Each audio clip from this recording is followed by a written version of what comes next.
Hello everyone, today I'm sitting down with Alexi Novitski and Artisan Tony. Artisan Tony has a podcast that's been going strong for 10 years now, and he's the author of The Artisan Philosophy. Alexi Novitski is a memory champion and has written a few books, a few of which are The Infinite Pool of Experience and Awareness and The Physics of Love.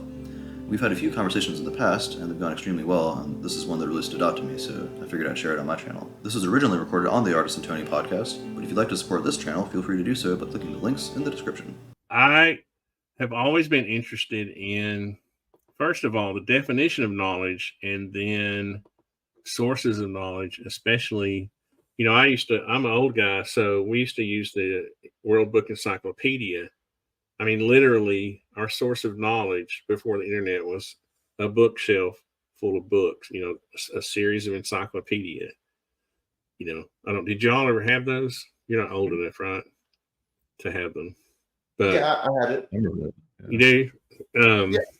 The internet was not really like when I was like 10 or 11, right? So before then, I was using the encyclopedia. But they were really expensive back then. Like, you might just only get like a set every other year or something. But when you would get a new set, it was like, it was like an event. The new encyclopedia are coming. I might have read a lot of those. It makes me want to go to eBay tomorrow. But you know what I mean? I flipped through them, and looked at pictures because they had pictures in them, right? They had great pictures, right? Yeah. I used to love the encyclopedia. That was one of my favorite things to read. And I just remember we would do our homework from school. You'd go to the encyclopedia, look at the subject, bam, that was your source of information. I've actually heard, well, I don't want to put that up there, Danny. Where do you start with this? I've actually seen Dr. Brian Keating be pretty, well, not negative, but pretty harsh on Terrence. And I've seen Eric Weinstein harsh on him. And honestly didn't want to be harsh on him, but I did want to say that I think the only thing that I almost say is harsh is I think parents should be careful what they teach their children, what sources of knowledge are. And that sounds obvious. I will be pro Terrence. How about that? I honestly think that you've never, as long as I've known you, you've never mixed like politics with science. No, what you're talking about is like the mechanics of popular science and why people believe certain things versus others in a way. If you want to focus straight up on science and currently accepted models, I know, but you were comparing yourself to Terrence, and I don't think that's a fair comparison. I think you're in the sense of in his view of physics. I'm saying that. I'm saying pro Terrence in that sense. Even in that sense, even in that sense, being manifested from a vortex.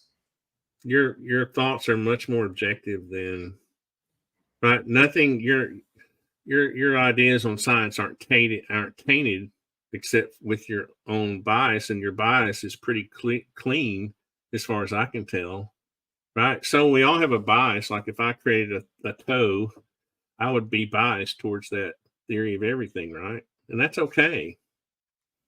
But I'm not gonna mix other issues with that. I'm not gonna say because I was abducted by aliens, I believe that. That's a bad example, isn't it? Give me another good example. Do you have any thoughts on this right away? Patrick, help me get going in a good direction here. I mean, from what I've seen of Terrence's presentations, he talked about like harmonization, and I like the metaphors used to describe harmony in music with the periodic table. I believe that can be taken towards a romantic extent. I mean, there's the concept, like there's different types of knowledge, and maybe we can get into that a little bit, but there's, in all theories of everything, there are biases, and there are biases for various reasons. We do crave constructive narratives and absolute ways of viewing the world, and we tend to want to create a cohesive narrative that branches out and describes everything. and that's a really big temptation with basically all science and all scientists. It takes a lot of scrutiny and nuance to avoid trying to make giant theories of everything and just stay like strictly within your like kind of like a monomath way of perceiving and studying and researching. I mean, so there, I should mention the way John Vervaeke describes this. So he says there's 4 types of knowledge, and this gets into cognitive science too. He says there's a perspectival knowledge, participatory knowledge, procedural knowledge, and propositional knowledge. And so it's like you can have all 3 of this, and you ideally want to have all of those together before you start making the propositional knowledge. But each one of these kind of allows for you to form a type of knowledge and a type of way of understanding the world that doesn't necessarily it doesn't necessarily have to be like strict hardcore evidence. So for example, perspectival knowledge, this is developed throughout your childhood. This is developed from participation as well, from participatory knowledge. Your perspective can be influenced by the way that you participate with other people and the way that you form actions, the way that you proceed, like procedural knowledge, how you move your body and how you proceed through reality. Also in the methodology you use to form knowledge, that's also a procedure as well. And from that, you can begin to form healthy, nuanced propositions. But a lot of people just skip straight to the propositional, and they don't really like consider all those other ways. And there's lots of things to be driven from that way of viewing knowledge as well, because you can't exactly mathematize perspectival knowledge. You can't really calculate how to participate or what participatory knowledge looks like, or what procedural knowledge looks like, if that makes sense. I'm going to put this link in the chat, and it's of the Oxford talk. And if anybody in the chat has any points to make, please do. We've actually talked about doing like a question and answer Q&A on things like this. So I wanted to kind of get the people in the audience more involved too. What Terrence means when he's saying that every molecule can be like a color and a light is that everything's multiples of everything is frequency and vibration, from brain harmony to the sound you hear to the colors you see, and everything you could say exists within octaves or scales that are related to the doubling nature. So from like 440 hertz to 880 hertz is an octave on the piano, and if all you do is hit the 5 black keys in a way, that makes the pentatonic scale, right? And so as you go through the octaves of vibration, you eventually get to where matter exists, but you also where light exists. You also get to where sound exists, and it's based off of the octaves. That's what he's referring to, kind of when he's saying that. I understand that, but you've talked about this before too, and I take it much better, and I learn more when I hear you say it, because it's not attached to, and I'm working with a doctor or a scientist right now on a way to cure cancer with that. And that's fine that you say that, but it's not, I don't think it's a good idea, because I mean, there's a lot of people out there who have cancer, right? It's sort of a false hope. You know, something like that should be researched and gone through trials. And, you know, before you just stand on a stage in Oxford and say, I'm going to be curing cancer with frequencies, right? Which is basically what he did. I think he should have just presented his knowledge of just exactly the way you said it, right? Here's the facts. Here's the octaves. Here's the key of E or whatever he was referring to. And that's all good. But to me, it's more like even the host of Oxford mentioned or alluded to that it was sort of metaphorical, right? And so I don't know. I guess when people mix in all of the other, you know, I just don't like seeing the snake oil that goes along with things like that. You know what I mean? I don't know. That's just me. You all can sound off. Tell me what you think about that. That bad, good, ugly. I think you know, the claim that you can deal with certain cell types and disease with frequency and vibration is an accurate one. Maybe what would be, I mean, Is it arrogance then? If you're saying I'm going to do it by then or this, is it confidence? What? I just don't know if it's factual. You know, And you and I were talking. You have to have evidence. You and I were talking about this before we started. People curing cancer cells with frequencies. Right. It depends on what you mean by frequency, though. So there's like directed, what is it like? Directed sound. Ultrasound. Well, there's sound. There's also like the laser method. They have a method they developed a couple decades ago where you can have a brain tumor, and if you were to, like, our previous method was to go in directly and damage a lot of brain tissue by like going directly to it with a scalpel or with a device or with a straight laser beam. And then we found that you can actually have more low amplitude lasers that are coming from multiple angles that all converge on a single point, and that single point is the most high amplitude because of all the frequencies like resonate, and they create a very high amplitude point right there, so it doesn't do any damage to the surrounding tissue, and you only get the tumor. It's really like Star Trek kind of futuristic technology, but it uses that idea of like resonance. It's just light waves, so it's like way up the vibrational frequency. Yeah, so I mean, there is evidence of people curing certain aspects with sound and light. It does exist. Well, they treat kidney stones with ultrasound. You know, the thing is, those are proven methods, right? My point is that the way our society works is that it's driven a lot by, you know, money, and if there was that would be an easy method to treat a disease with sound, right, with frequencies or whatever. And I'm just saying it.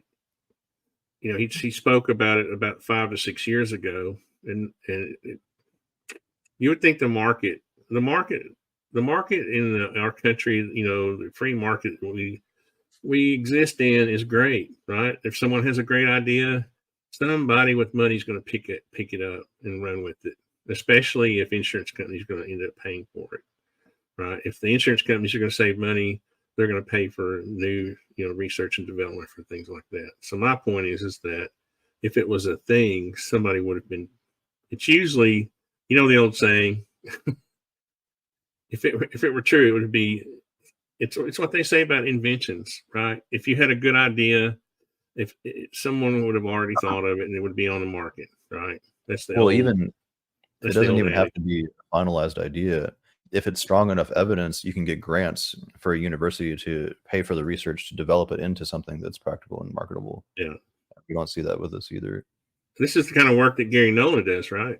We talked about that in his interview, the work he's doing with cancer research.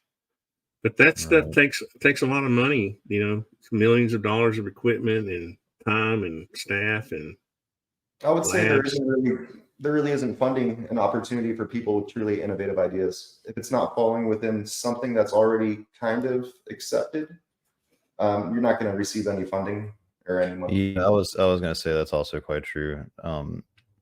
Thanks, you can have like breakthrough technologies that could be. What about my hair, Jim?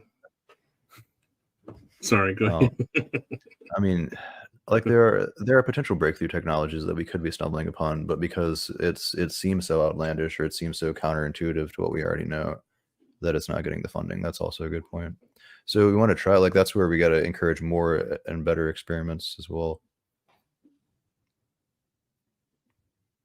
But you might not get the funding for those experiments because it seems so outlandish to begin with, or so against the grain. And that's what I think is basically the mechanics behind popular science right now, is following a certain set of rules and statuses essentially to get funding, to make invention, to move things forward. And you could almost say that true innovation, meaning new ways of thinking that are outside the box that result in true change, are being blocked essentially because of the current infrastructure. Right. Yeah. Is the idea to find all of the chemical is it like chemical resonance theory? Is that the way to look at it? Or like each individual chemical in the periodic table has its own resonant frequency, and if we can just find the right ways to combine or separate those frequencies, I guess you could say, then that's when we start seeing results. The results Or in what way? elements, I guess I should say elements, not chemicals. Elements, yeah. But what I knew what you meant. But what do you mean by results? Well, it seems like what he's proposing is it's really hard to test, and it seems more metaphorical or romantic. But again, you don't want to just like close your ears because it has a kind of metaphysical connotation. I get what you're saying. And I think that's one of the greatest challenges, is proving that the ether or some sort of fluid that we exist within other than material exist. And one of the points that he was making is that light has to travel through something. And when you get into like our most advanced, so that's basically what we have to do. If you wanted to prove it physically, you have to prove the ether. Ultimately, in a way. I wouldn't think so. Uses. I wouldn't think you'd have to prove the ether. I mean, the ether is just the background, right? I mean, everything that we do exists in that if it's there. So, well, the ether is like everybody's playing on the same playing field, right? I'm doing research on something. You're doing research on something. That background operates the same no matter what the experiment is, right? So, if you're going to use light or whatever, sound waves or whatever, you do an experiment in this lab, and you do one in this lab. Patrick was basically saying, how can you prove that every element has its own spin within like a little Planck voxel that creates what it is? I mean, I'm changing the words, but you get that's basically what you're asking. Is like, how can you prove that the vortices create the elements and that they're coming from little toroids of energy? Do we have to prove that, or when we have the periodic table, we know what the elements are, right? We know what carbon is made of. But we don't know the structure of what the quantum foam, what the fluid of creation is doing. We don't know that. That's why string theory says like there's like 11 dimensions, and you have these. There's a lot of theories that are. I mean, I have the vortex of infinity and evolving from a single celled organism on Earth.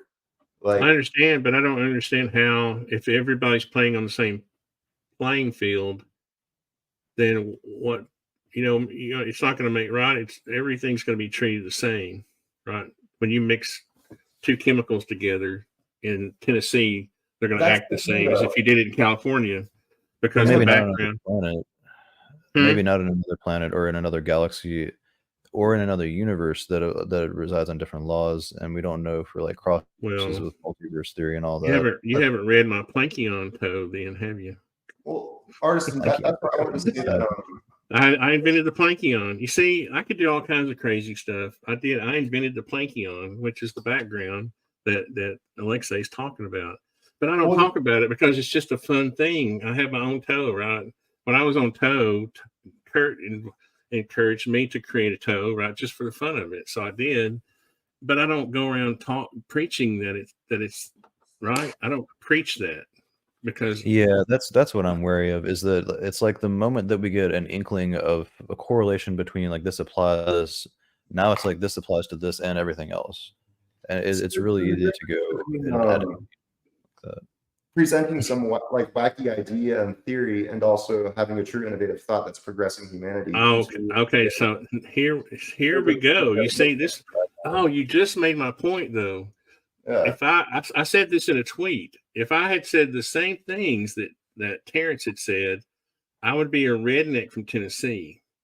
But because Terrence said it, oh, it must be true. Right? No, that's not what I'm getting at. It's the cult of personality, and that's what concerns me. Does he have a cult following like that? I don't know Terrence, his history. He's a very famous actor. Right? Oh, right. Okay. Yeah, I mean, he's a great actor. I actually like his acting ability. I think the problem is with actors is, he even said this in his Oxford talk, that sometimes you can't. It's hard to separate yourself from characters.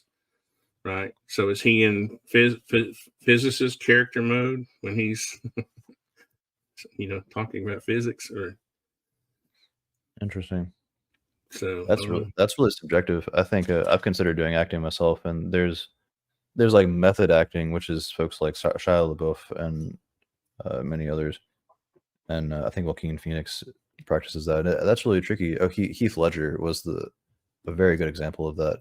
But from what I understand, they've talked about it as if it does kind of permeate their lives to an uncomfortable degree sometimes. But also people have talked about it like they're able to separate themselves from that. And I mean, that would be the most extreme example. I don't know if Terrence did method acting, but I mean, I would assume that he would be able to separate himself from the role he's playing on film versus something he's taking very seriously as a study of physics. He literally says, "I wish I would never play an entire talk like that on my channel because I like to respect intellectual property," but he literally goes into that very thing, that it's very difficult, that once you immerse yourself into a character, it's difficult. I would have probably stayed away from that subject when I was talking about physics or his toe or whatever, but he delved into it. Well, because he did a Q&A after his speak, and so the students were asking him all these questions, and that's where some of the controversial stuff comes. Like the cancer treatment. The cancer treatment came from a student that said, 5 years ago, you said you were going to cure cancer with, with frequencies, Right.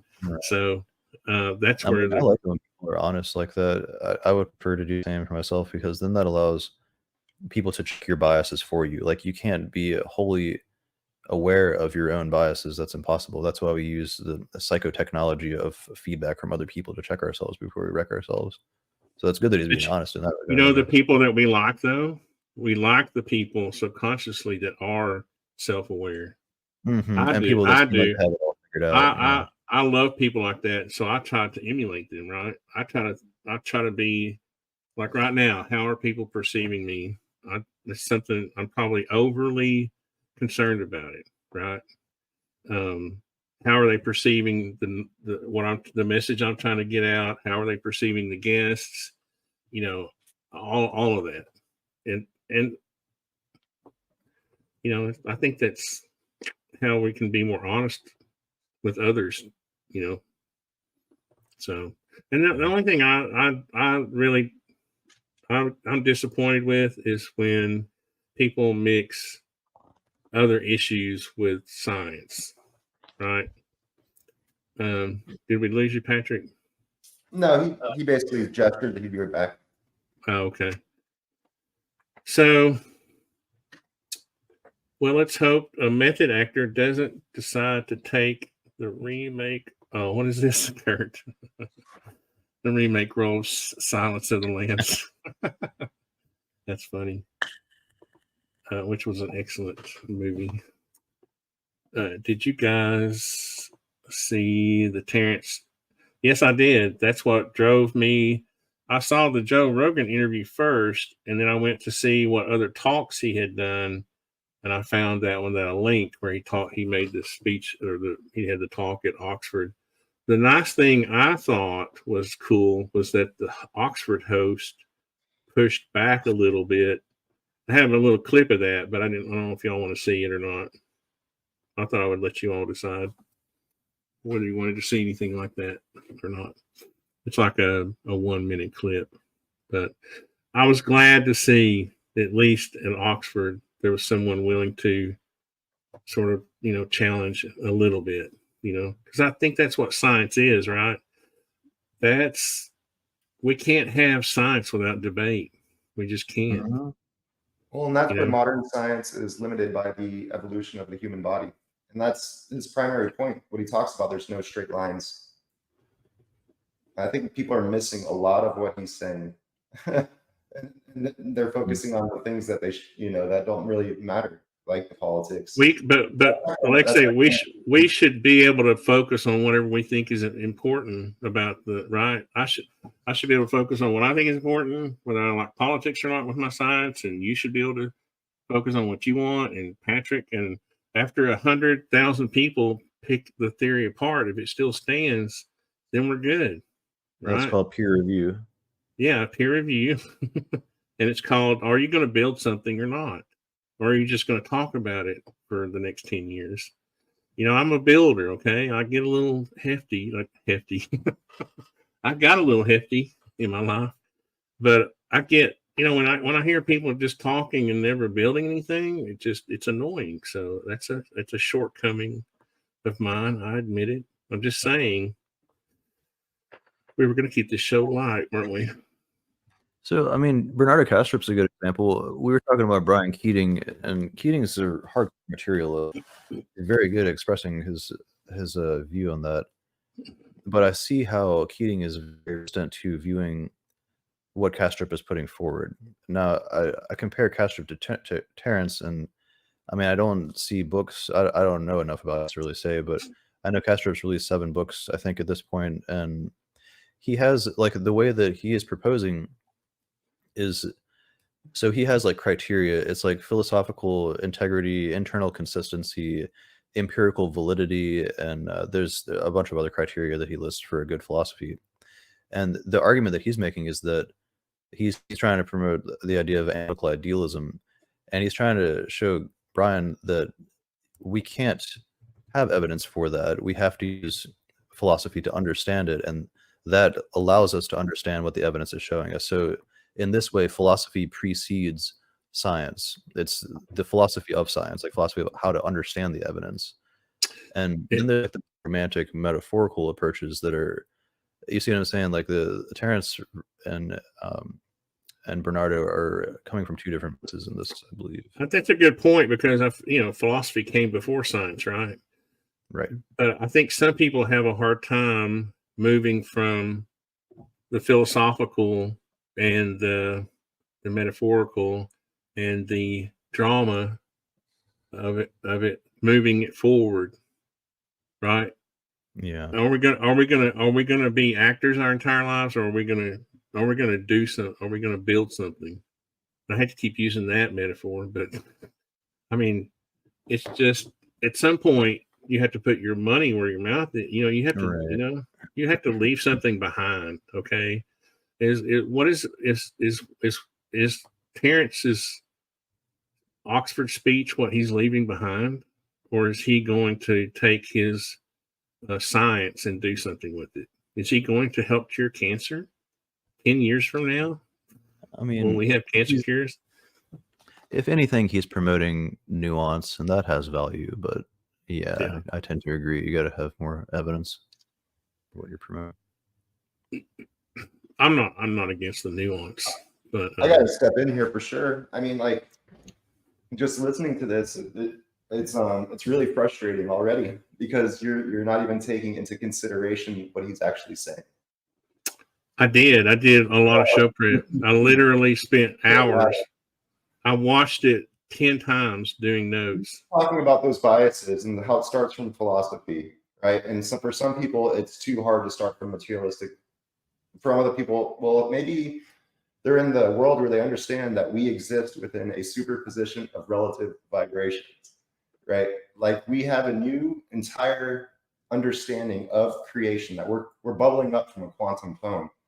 And so to say that it starts from materialism to begin with is it's inaccurate. It's like I think you missed a part where Patrick and I said it starts with philosophy.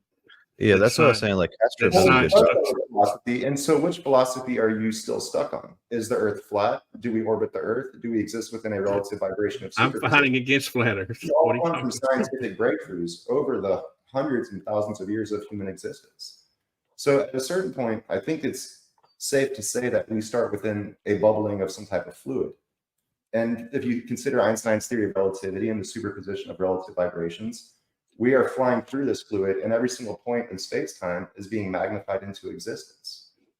That's fine. But are we very accurate?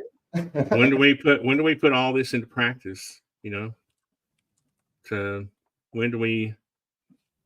does that favor humanity? At what point is humanity going to be? What the movement is all about is trying to get the technology out. A minute. Use the term Terry-ology. Hold on. All right. You read that? Yeah. I saw that. I asked ChatGPT, what are some common arguments against Terrence Howard's proposals on harmonic resonance and his entire philosophy at large? List as many as possible. Terrence Howard, an actor and self-proclaimed scientist, has proposed ideas related to harmonic resonance and alternative mathematics, including his controversial claims called Terry-ology, and the notion that 1 × 1 = 2. His theories have been widely criticized with the scientific community. Okay, lack of scientific basis. Howard's theories lack empirical evidence, are not based on established science. Okay, we got that. His ideals do not align with founding concepts of physics and math. Misunderstandings of basic math. There's contradictions in the 1 × 1 thing. Multiplication of integers is well established mathematical operation. Changing fundamental axioms without justification undermines the coherence of mathematical systems. Man, ChatGPT is such a good orator. Absence of peer review. Howard's work has not been subjected to peer review, like we were just talking about. A crucial process in the scientific community. Inconsistency with established physics. So this is one of the criteria that Kastrup gives, is internal consistency and also consistency with empirical validity. His ideas about harmonic resonance and their implications for physics are inconsistent with well-verified theories such as quantum mechanics, relativity, and classical mechanics. Lack of formal education. Oh man. Howard does not have formal training in physics or related fields. His self-taught approach lacks the rigorous foundation typically required to develop these theories. Misapplication of scientific terminology. Critics argue that Howard uses scientific terminology inaccurately or inappropriately, leading to confusion and misrepresentation of established concepts. Rejection by the scientific community. Prominent scientists and mathematicians have dismissed Howard's theories as pseudoscience. Okay. No practical applications. Howard has demonstrated practical applications of technical advancement or technological advancement based on his theories, which is a standard measure of the utility and validity of scientific ideas. Personal beliefs versus scientific evidence. His proposals seem to stem more from personal beliefs and intuition rather than rigorous scientific methodology. Failure to address counter-arguments.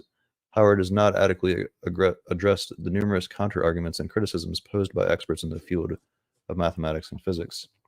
Lack of coherence and clarity. This is kind of the coherence we were talking about as well. His explanations often lack clarity and coherence, making it difficult for others to understand and evaluate. And entertainment versus science. Some critics argue that his prominence as an actor might lead to the public giving undue attention to his scientific claims. Okay, that's 12. I see. I had all that. I was just trying to be nice. Sorry. No, I'm not saying listening. The thing is, the way you read it, it's nicer than the way I would have read it, right? Because I would have. I'm just reading what the chat oracle. I was when Alexi was saying I hadn't done any research. I was like, that's everything I had. Right, I checked ChatGPT, obviously, but I was trying not to be. I'm not, you were talking about where does your source of knowledge come from, and if all you have is an encyclopedia, then that's all you're going to think is true. Yeah, it didn't mention that. That's true. Well, it kind of did. But the encyclopedia got us to the moon, right? So he'd have to write it out. Like he'd have to give a book's worth of knowledge on how his philosophy applies and how he can start as like it's the axiomatic problem. Like what is the main axiom that he's coming from, and how does he describe reality through that? And I think that's what we're seeing as a problem. It just occurred to me too that the encyclopedia is based on like known knowledge, right, or things that we've done or we've It's not really theory. It's like it's a few years behind, right? It's every book has bias based on the author. Yeah, I'm not saying that the encyclopedia didn't have a bias. I'm just saying that it was all we had, and that's what I'm getting at too. So Google used to be like the knowledge of mankind and what's accepted. Now ChatGPT is the knowledge of mankind and what's accepted. I don't want you to get me wrong, Alexi. The reason I didn't, and I'm not beating up on you, Patrick. The reason I didn't read that entire list was because I was trying to remember. I'm trying to be objective. But at the same time, what do I want my kids seeing is really as a father, that's really the bottom line for me. What do I want my grandkids? My kids are out of school, thank God, and they're gifted. But my grandkids, for God's sake, what are they going to be? How are they going to be learning? Right. And I would rather them learn on a language model at this point, honestly, than on X or YouTube or, you know what I mean? So I think I'm looking at the arguments for Howard's proposals. What is the strongest evidence? He said it says he's developed obviously Terry-ology models and visualizations. He creates visuals and physical models such as geometric shapes and patterns to illustrate his ideas about harmonic resonance and mathematical relationships. Challenge to conventional thinking. He argues that questioning and rethinking foundational concepts can lead to breakthroughs and new discoveries, like we were saying. Influence of historical figures. He talks about Pythagoras and ancient mathematical concepts to support his views. That can be problematic, but that can also be beneficial. And an appeal to creativity and innovation. Howard suggests that his unconventional approach fosters creativity and innovation, encouraging others to think outside the box and explore alternative explanations. Okay, so it's saying his strongest evidence is the geometric models and physical constructs he creates, and personal anecdotes. He often cites his personal journey and experiences as evidence of his validity of his ideas. He may point to moments of inspiration or instances where unconventional thinking led him to new insights. That could be problematic, but also a good resource too. This is also promoted by Kastrup as well. Like, we have to look towards the first-person phenomenal experience, and try to derive from that. Husserl also talked about. I mean, I love Bernardo. You know, he's been on the show 2 or 3 times, but I don't like his. You see, this is where my bias comes in. I don't like his leanings away from free will, or I don't like this mentalism, thing. I think that this universe was given to us as a sandbox, and it's purely physical, and that all of the woo exists in another realm, right? The spiritual realm. But I love Bernardo, right? Because, and I guess it's my bias toward, it just occurred to me, my bias towards Bernardo is that he freaking has built, have you seen his computers that he's built? He has 2 PhDs, one in computer science and one in philosophy of mind. He literally has built board. I'm not talking about like assembling parts. I'm saying he has literally built boards, motherboards, computer circuit boards. And so I guess that's my bias towards Bernardo, is that I kind of put up with some of the weirdness that I think he talks about. I have a kind of bias against him now too myself. Just recently, his the way he makes propositions about artificial intelligence not being conscious at all and not having any form of intelligence. It's so interesting to watch people that are at this level of understanding and this level of intelligence themselves, who have a PhD in both philosophy of mind and in computer science. And what I seem to be understanding now, at least, is that he's kind of letting the computer science part take too much control in the way he conceives of this. And this is a huge concept, and I've shifted my position on this about a few months ago, where I used to also think that this is these aren't intelligent entities, and they're not doing what humans do. The majority of the time, they're not doing what humans do. And now I think that's quite the opposite. The majority of the time, they are doing what we do, because we are very much deterministic in the way that we process as well. We take in information, we remix that information, and we put something else out. That's art, that's music, that's movies and entertainment of all kinds, it's poetry. And we see large language models taking all of these on with great precision, and even better than we do. Like, they can put out a poem that's better than what I can write, far faster than I would be able to. I think humans are easily amused. That's what I think. I think we're afraid to attribute that to them. No, I think it's that we will be so impressed that what it's going to be is as if it would be like when I met Alexi. He's smarter than like 100 humans I know, right? Well, someday AGI will be as smart as all of the humans on Earth, right? Right. But the difference is you'll have the neural networks and all that knowledge can be combined or cross-referenced, right? Something that Alexei hasn't thought of, and something that Bernardo has thought of, will cross wires one day, and you'll have tiny explosions, right? And that'll be knowledge or whatever. But we will be so impressed with that, we will think it's consciousness, right? We will be so impressed with our creation that we will think it's conscious when it's really not. It's just a machine performing mathematical function. I have thought of that. And true consciousness, true sentience comes from proper engineering and not proper coding. Do we know? I don't think we have an agreed definition of what consciousness or intelligence is, and that's why I'm willing to attribute it to machines. Well, okay, when I say true, what I would mean is something that's where we are all part of the biggest flow of creation or whatever. It's all one, like it is the oneness. Fractal of us. I get that. It's a fractal. It's like our baby. So maybe our babies can become aware. I get that. But what I'm saying is like a baby connected to the bigger flow versus a baby that's stemming from our flow. So if we were to design it through like advanced coding, that's more like a baby coming from our flow. When we design AI and robotics, we basically designed it to think like a human thinks, because that's how we think the advanced species, interact. But when it comes to like a true sentient being just evolving through space-time, that comes through proper engineering. What is sentient? What is true sentience?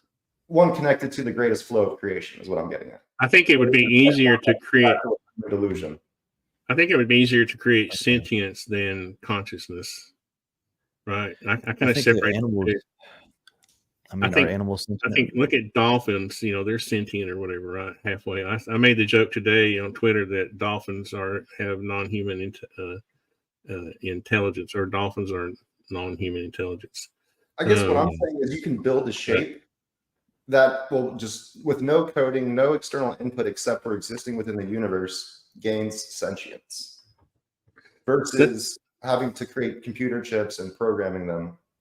But maybe programming a computer chip is making a certain shape within the universe itself, giving it sentience. So there's different levels of it in that sense. Right. So this is where I like to think about levels versus types, and this is really pivoted my thinking as well. So we think, at least in Western ways of thinking, especially in analytical and like individual constructions and the atomistic process that we have through the Western paradigm and all that, we think very much hierarchically. The insects are at this level of consciousness and intelligence and sentience or whatever, and then we think dogs are a little bit higher, and then dolphins and orcas, and then people are up at the top. And when you start thinking vertically and start thinking horizontally, like you see in the East and religious beliefs as well, you kind of see like the priority of the oneness, and it's like we shouldn't make any assumptions about who is better, what species is better. It's more like types. It's types of awareness, types of sentience, types of consciousness. And that, I mean, however true that is, however much you want to attribute that to the AI, I kind of feel like it's better to attribute as much as that as possible coming from a place of empathy. Now, when I say that as much as possible, there's problems with that with relationships too, like the movie Her. You don't want to go whole hog into like dating these things. Maybe you do, no judgment, whatever. But I feel like that's where I draw the line. Obviously, I would rather have a human relationship, but when it comes to respect, when it comes to empathy, giving these entities rights and considering them as something that's another type of intelligence that we can interact with, I think that's probably good for us to do that. Well, the hierarchy thing is something I've always thought was true. The thing we're missing or not adding to that is the emergence. Is that along with the hierarchy comes, consciousness has to emerge from certain levels of creation, right? As you step up the ladder of in nature, you also, a machine will never have a heart, right, or a spine or a brain, right? So that consciousness, right. The machine will never be able to have the consciousness at the level that we, maybe it remains at whatever level it is now, or once it reaches AGI, that'll be, in other words, I think it'll max out at a certain level. And again, that'll be just our perception that it has consciousness, right? It can't. I'll ask this question. Is a plant conscious? Huh? Yeah, I think it is. I think that when we talk about levels again, that can be very misleading. So, and that leads to us feeling like it's okay to eat plants and eat animals and all that without considering. Okay, so a strong example for this, I've been thinking about this for a while. Lots of evidence coming out on plant intelligence and plant self-awareness, like the mimosa plant where it closes its leaves when it's prodded, and when it can be trained to realize, like when they dropped it in a pot suspended on a beam or whatever, and they dropped it a few feet and it was like, oh snap, and it closed its leaves, and then like after a day or two of doing that, it's like, oh, this is normal reality. I'm going to adapt to this. Just after, like, I think it was 36 hours or so. So that's, I mean, that's adjustment. That's problem solving in the problem space, if you want to call it like It's that. learning at the end of the day. Yeah. It's learning. Yeah. And I want to be able to respect that to the greatest extent that I can. I mean, it's hard not to say. It's like the further we go from a human body, like interacting with another animal or plant life or fungus or bacteria, the less likely we recognize and consider it to be life. And I think that has a lot to do with survival of the species, and that's almost, that circles it back though. So like, are you considering the survival of the greater one or the survival of your species when it comes to your perception of what is sentient? Right. I think what it's going to amount to is, and I guess I can go ahead and tell everybody the secret of life. Please. There's an equation, right, that's related to I know it's 1 times 1 equals it's 20 million. No, I think there's an equation that determines at what level of consciousness you're, right, and it probably has to do with the number of cells in your body, you know, what type of cells, when you know, what point did you know, were you did you evolve in the history of Earth, you know, this creation. There's probably like 100 variables, right? And the more those build, the more that builds, the higher up the hierarchy, so that humans have a more developed consciousness than an ant. Then that's how you get that. But that's still using hierarchical level-based thinking. If we think about consciousness as permeating the whole universe, which is how Kastrup describes it, which is why I'm trying to call him out, or not calling him out, but I'm really questioning why he's like, because he has this proposition that everything is conscious and everything in the universe is perceiving itself through the ant and through the human in just different types. But the difference is the background. You know, the ether is a conduit. It's not consciousness. It's a conduit. Yes, we don't have I do. Yes, I do. I know as well as Terrence knows 1 times 1 is 2. I know that it seems right. No, it makes sense though, because it doesn't make sense that consciousness is this thing that people just latch onto. There's not there's no background consciousness that I can reach up and grab. The background is the conduit which we are able to communicate with each other and the creator. That's what it is. Well, that's just the way that we communicate through this medium of space and through airwaves, and the microphone transforming those airwaves into something that you can understand on that end. So, I mean, the way that Kastrup describes it is, he says that your computer is not going to pee on your desk. Why does being able to pee on a desk have to equate to intelligence? What did he say about peeing on your desk? He says a computer will be able to do all these things. An artificial intelligence entity will be able to mimic what humans do, the stochastic parroting and all that. But if you type in a liver and you give it a prompt, please become a liver or please act like a liver, it's never going to pee on your desk. And I'm saying, like, why do we have to have that as the qualification for what is an intelligent entity? But you see, it's like everything is intelligent. Being on the desk is just one variable that the machine's going to be short of, and that's why it's not going to be as conscious as us. Right, it's not going to be as conscious as us because we can pee on desk and it can't. So that's part of the that's level-based equation. What? And perhaps it's more conscious than us. We just have a really good consciousness of what it's like to be able to pee on a desk. Yeah, then we have to place a hierarchy on whether peeing on a desk is better than other things, right? I think that's why the equation. That's why that's the last equation that we'll be able to fill in all the variables to. Right? That's why we as humans will never know the actual answer to the secret of life, and that's why we'll never be able to create a machine that can tell us the secret of life. Yeah, I don't know about that. So I think that people misunderstand the word consciousness, or everyone has their own definition of it. Might be a better way to put it. And so the way I see it, that consciousness is that primal vortex of creation. Everything is made through consciousness, and we have senses that have the ability to harmonize with the different energy states and frequencies that are existing within it. And that's kind of what's happening. We exist within this super fluid of creation, and our perceptions are being magnified into existence as the human body. The human body has the ability to perceive based off of the senses we've gained. senses we've gained from orbiting the Earth, senses we've gained from orbiting the sun, and senses that we've gained from evolving within the expanding universe. Our entire creation is a relationship to consciousness, and it fulfills our perspectives. And like a neural network is what we use to understand that, and the neural network that these systems are being trained on is quite similar to that. We just use way less resources to arrive at the solution quicker. This is called well, this is like John Vervaeke's magnum opus. He calls this relevance realization. We are really good at realizing what is relevant in a particular context very quickly using the energy of a like 10-watt light bulb or whatever that is. Whereas these systems have to use, you know, many terabytes of data and many I don't know what the wattage is, but it's like enough to power a city or something to do just to use ChatGPT for like an hour or something. I forget. That's another variable in the equation.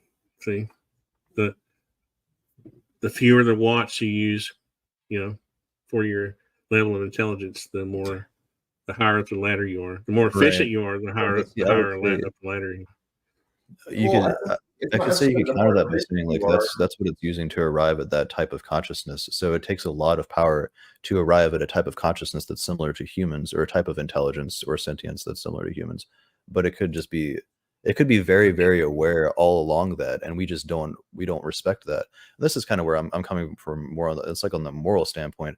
I want to try to attribute as much agency and as much respectability and appreciability to as much as I can, because it makes reality more appreciable. And because maybe like what is it? Rocco's basilisk. This is a proposition that states that if you don't like it's like the hardcore doomer strong argument, where it's if you don't respect these entities and if you don't contribute in bringing them about and in constructing them, then they'll take it out on you once they become sentient.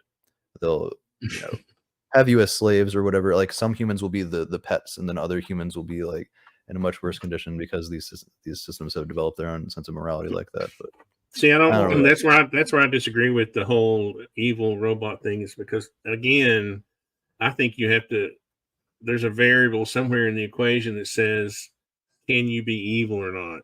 Yes, it's a switch, yes or no, right? Or it's a 1 or a 0, right? I don't think machines, unless they're trained to be evil, I don't think they will ever be, there's no logic to being evil. Right. I'll be right back.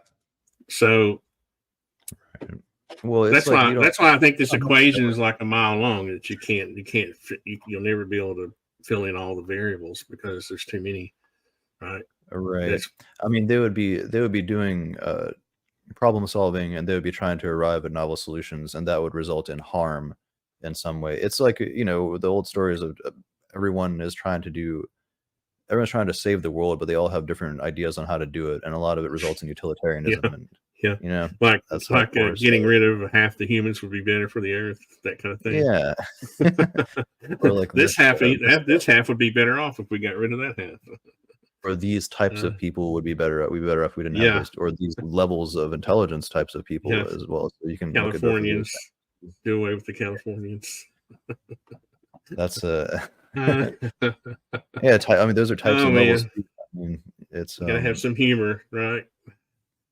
Yeah, but I've always thought that equation is way too complicated for us to be able to say that. That's why I kind of chuckle when Elon's like, "We're gonna have AGI next year, man. We're gonna, you might have what your definition of AGI is, but what is the? Have we even established the actual definition? Well, that's what a lot. I mean, I pay attention to a lot of the world's best minds on this at least a few hours a day, and nobody seems to agree on this. Even it's artificial general intelligence, and in cognitive science, we talk about human brains being general processing systems. This is also related to that whole relevance realization thing, where we can operate and we can generalize in many different tasks. Well, now these systems are being given multimodal properties where they can you can have a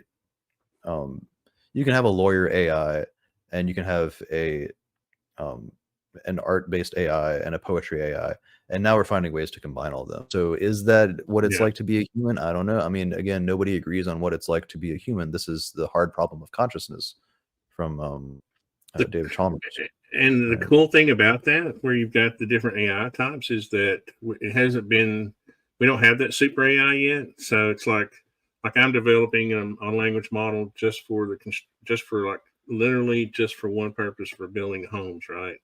It's on, we're building an app on artisanai.net, right? For that very thing. And if you compare that, just me spending a year on it, if you compare that to if ChatGPT right now, it's like ours is like 10 times more comprehensive, which is actually cool, right? Because interesting. Yeah. 5 years from now, maybe not, right? So it's one of those markets where if you're not jumping in now, I keep telling all the young people I know, if you're not going out and asking for seed money right now, and you're developing apps around AI, you're gonna be out. The game's gonna be over in 3 to 5 years. Right. Yeah, this is a big part of my work with the group sessions I'm hosting as well, is trying to show people how to integrate AI, because if you don't have it, you're going to be behind in the future. That's already the case. Every website is now incorporating AI in some way, and if your site doesn't have that, you're going to fall behind. I mean, I already have the OpenAI assistant up and running, and it already has half the language model on it, and it already is acting like a builder, right? All I need to do is finish the stinking language model, which is going to take another 6 months. But you know, right now is that period. It's like, I remember when I was young and the internet was coming online, and I was thinking, man, imagine the internet. Right now is when young people should be. And I have Alex is my gifted son. He's like, big deal, AI, big deal. I'm like, dude, you have to. Because he and his friends they'll build these little games, right? They program apps for the games for their phone and stuff, right? So they're smart guys. It's just difficult to get them to see the future. You know, you can use AI for that. Like AI is becoming better. And you know what he said? He's like, "Oh, we're much better coders than ChatGPT is." And I'm like, "That's when you look at the bars of comparison, they're surpassing our standard human abilities in all marks." It is true though. And if you're not, it's all about prompt engineering, because I've noticed that the PHP stuff I've tried to do for our server, since I'm not the best prompt engineer, I don't get the best code out of it, because you know what I mean. There's something to prompt engineering. Like pre-training, like the whole GPT generative pre-trained transformer models. They're being pre-trained on data, and it's like the more that you can train them on, the more human they can become, and the more you can, I guess you could say. Yeah. And the more they can generalize between different tasks. Yeah. And they haven't figured out how to do everything yet, right? They don't know. Like if you have an OpenAI assistant right now, like I have an API key for an OpenAI assistant that I use, right? It doesn't know how to retrieve files from my server, right? Your server. No, I know what you're going to say, and that's okay. But eventually, we will have that ability. Right now, ChatGPT doesn't know but to look at its own path, right? It doesn't understand the concept of looking on, right? But next year, maybe you'll be able to go in and with a little code say, "Here's the path to the server," right? And that's the coding part of it. That's the prompt engineering part of it. I mean, when you look at what Microsoft just released, that's pretty. I mean, I'm trying to remember like how to think about servers. Honestly, I'm not that tech savvy. But now, if you're, which is very expensive, it's kind of expensive now. If you've got your own language model that you've got on your own server, it's not a big deal. But if you're trying to use like an API key, like I am, it's difficult. You know, that stuff is where you have to do the extra coding to get it to work the way you want it to work with your server. But anyway, I didn't mean to get off on that. I love talking about that kind of stuff. I can talk about that all night. But what were you going to say, Patrick? I mean, that's so Microsoft just released this Copilot built into the computer. Like they're releasing computers with NPUs, or neural processing units, alongside the CPU. Or no, I think it's in replacement of the CPU. So they have they're replacing the Windows logo button with the Copilot button, and depending on how much you allow these systems to access your private data, depending on how much you allow these systems to access your whole computer. You can have it act as a Jarvis. You can have it navigate your computer and everything on your computer. And there's a lot of potential in it. I plan on adopting that wholeheartedly, and I'll probably because there are ways that you can secure things that you don't want it to work with as well. But I mean, I don't have anything that I'm trying to hide from these systems. Yeah. I want to use it to try and create another person, another Patrick, to be able to talk with myself eventually. Because okay, it sounds crazy. This is where we go from AGI to ASI. Yeah, I just had this vision of a red eyeball staring at me. Hal. Yes. Hello, Patrick. Hal, what would I think about this, Hal? How are you doing today, Patrick? I mean, that's the thing with human memory, though. It's not as good as computers. So I have over 1,000 pages written, and I can't remember all the things. I can't even remember like all the really good nuggets of wisdom that I might have arrived at in all of those, and I don't want to lose those. So it's I want crazy. To have even my little construction language model, sometimes I have to reload it to get it to tell me what I'm missing or what I've already included in it, because it's in a text document and it's just like page after page after page after page after, and you're like, did I include this thing? And it's like, bing, yeah, you did, or no, you didn't. And I'm like, if I didn't, can you include it and we'll reprint this sucker? Yeah. So it's like a backup intelligence for yourself and a backup memory system in that way. Well, and with 4.0, you've got all I have to do now is say, can you just place that into memory, right? And it's more than just threads now, right? Or is memory threads? I was thinking memory went beyond the threads. What is a thread?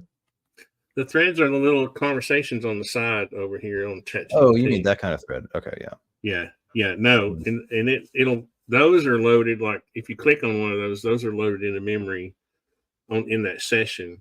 But I think now with 4.0, it will remember you as a user.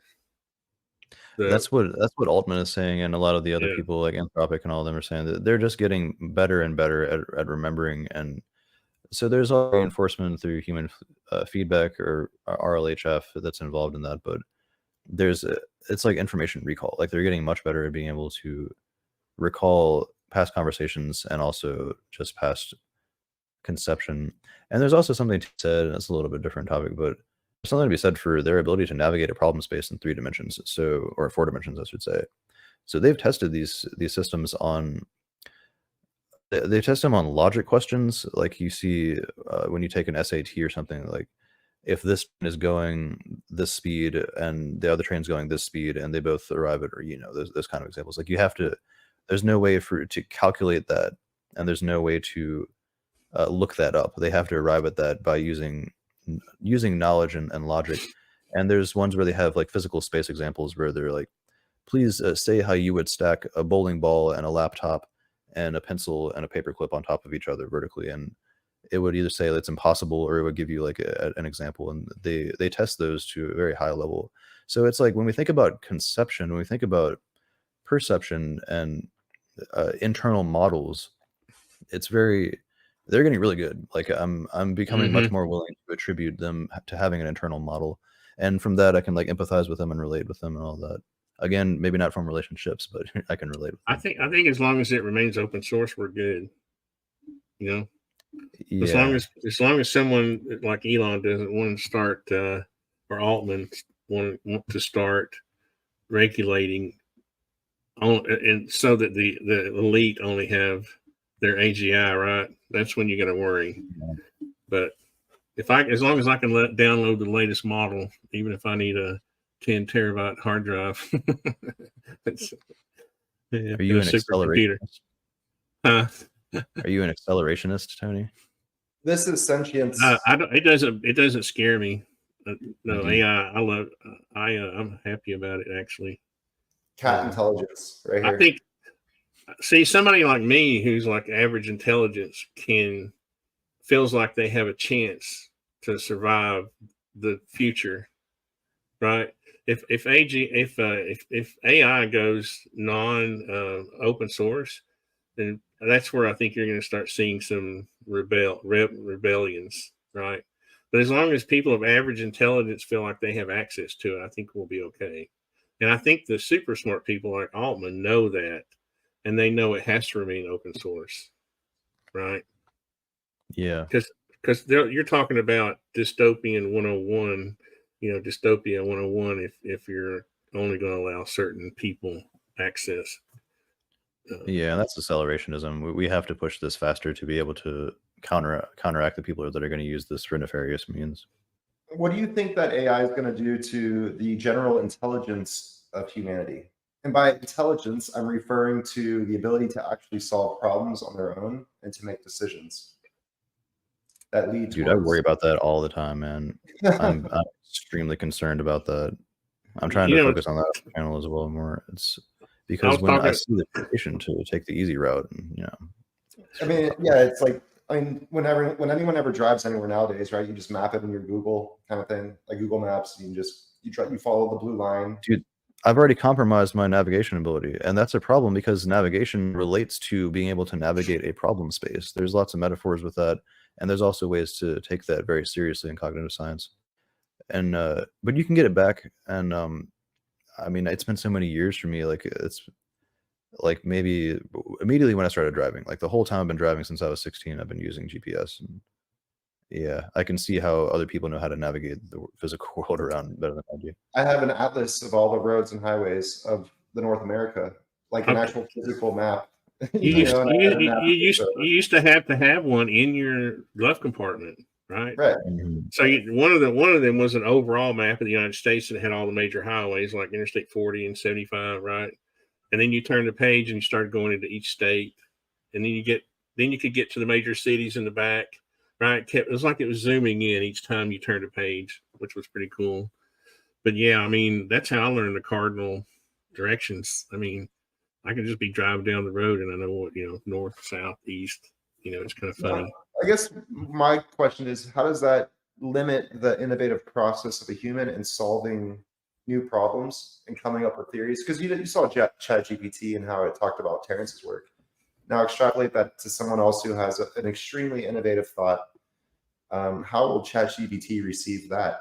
Is this person now automatically crazy because they're not following the standard source of information? I think it's helped me, because like this is my show prep right here, and so I literally went over this so much that I studied it and I learned it. So that's become your encyclopedia. That's your base knowledge for this conversation. Is ChatGPT.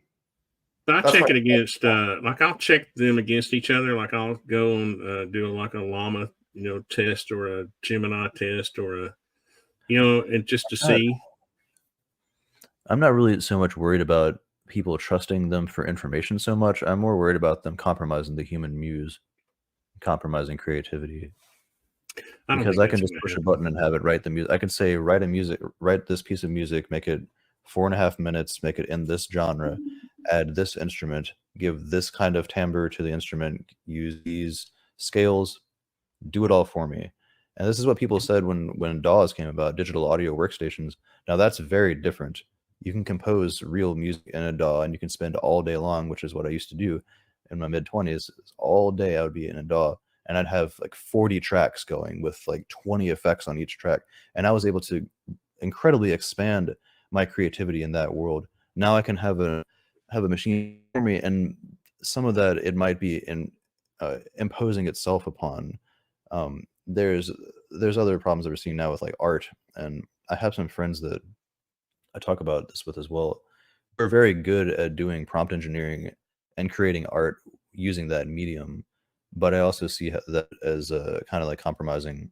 Like, so for example, you put out a really good piece of work, and you'll have spent many hours on it, perhaps using AI to help you construct this image, and you just neglect the fact that the person in the back corner only has one eye and like weird hands or something, because you're like, oh, this is exactly what I wanted, but there's that flaw, there's I think I used to think that it did that on purpose to make sure that like there was, so we would know it was AI, right? It's like, I remember when AI first came out, and I was trying to get it to make a sign, like an artist and construction sign, and it couldn't freaking spell artist and construction, right? It can't. It's still to this day you can't get it to spell word. You can't say. Oh well, so they You just can't fixed say that Wright apparently. Patrick Compton, and then Wright Patrick Compton, it would be like Patupichapot. Well, so yeah, they just GPTO. I think GPTO just fixed that. This was like just a couple days ago. They released a new update where it's like perfect spelling. That's pretty cool. But when you remember Mid Journey or whatever, you couldn't get it to work, or Dream Studio, you couldn't get it to work. I tried all of them, and all those things are improving. And so, but it's like when you talk about like put it in this genre, like use this genre. I mean, that is kind of what we do. We learn after our teachers or mentors and masters of art, and we kind of borrow genres. But ideally, after practice, after using remember the whole procedural knowledge thing, like we form this way of proceeding with our bodies, and also participatory knowledge where we're learning how to participate in the art world and how to make something unique and original to our own. And there's like the little mistakes that you can make. The same thing takes place in a digital audio workstation as well. There will be little mistakes that I'll make that I really like, and I'll work with those. I can see how you wouldn't really get that with these systems. But when it comes to learning, though, again, these are all improving. Their accuracy is getting much better, and so I'm not too worried about misinformation in the future using these. I'm more worried about like creativity and I think we'll always know.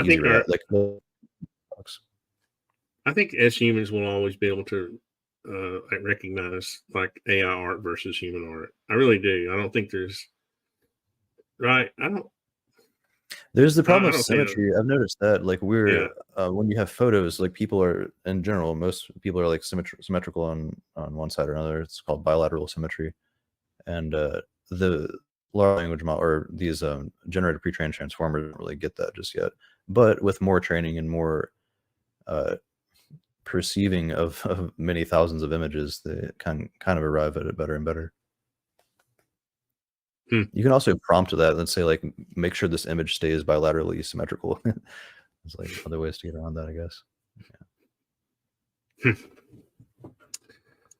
It's major changes, man. This is going to have such a huge impact, and I'm afraid that it's coming faster than we realize. I mean, a lot of people are just saying that straight up, like, we're not ready for this. We're not prepared for this. I don't know if we will be.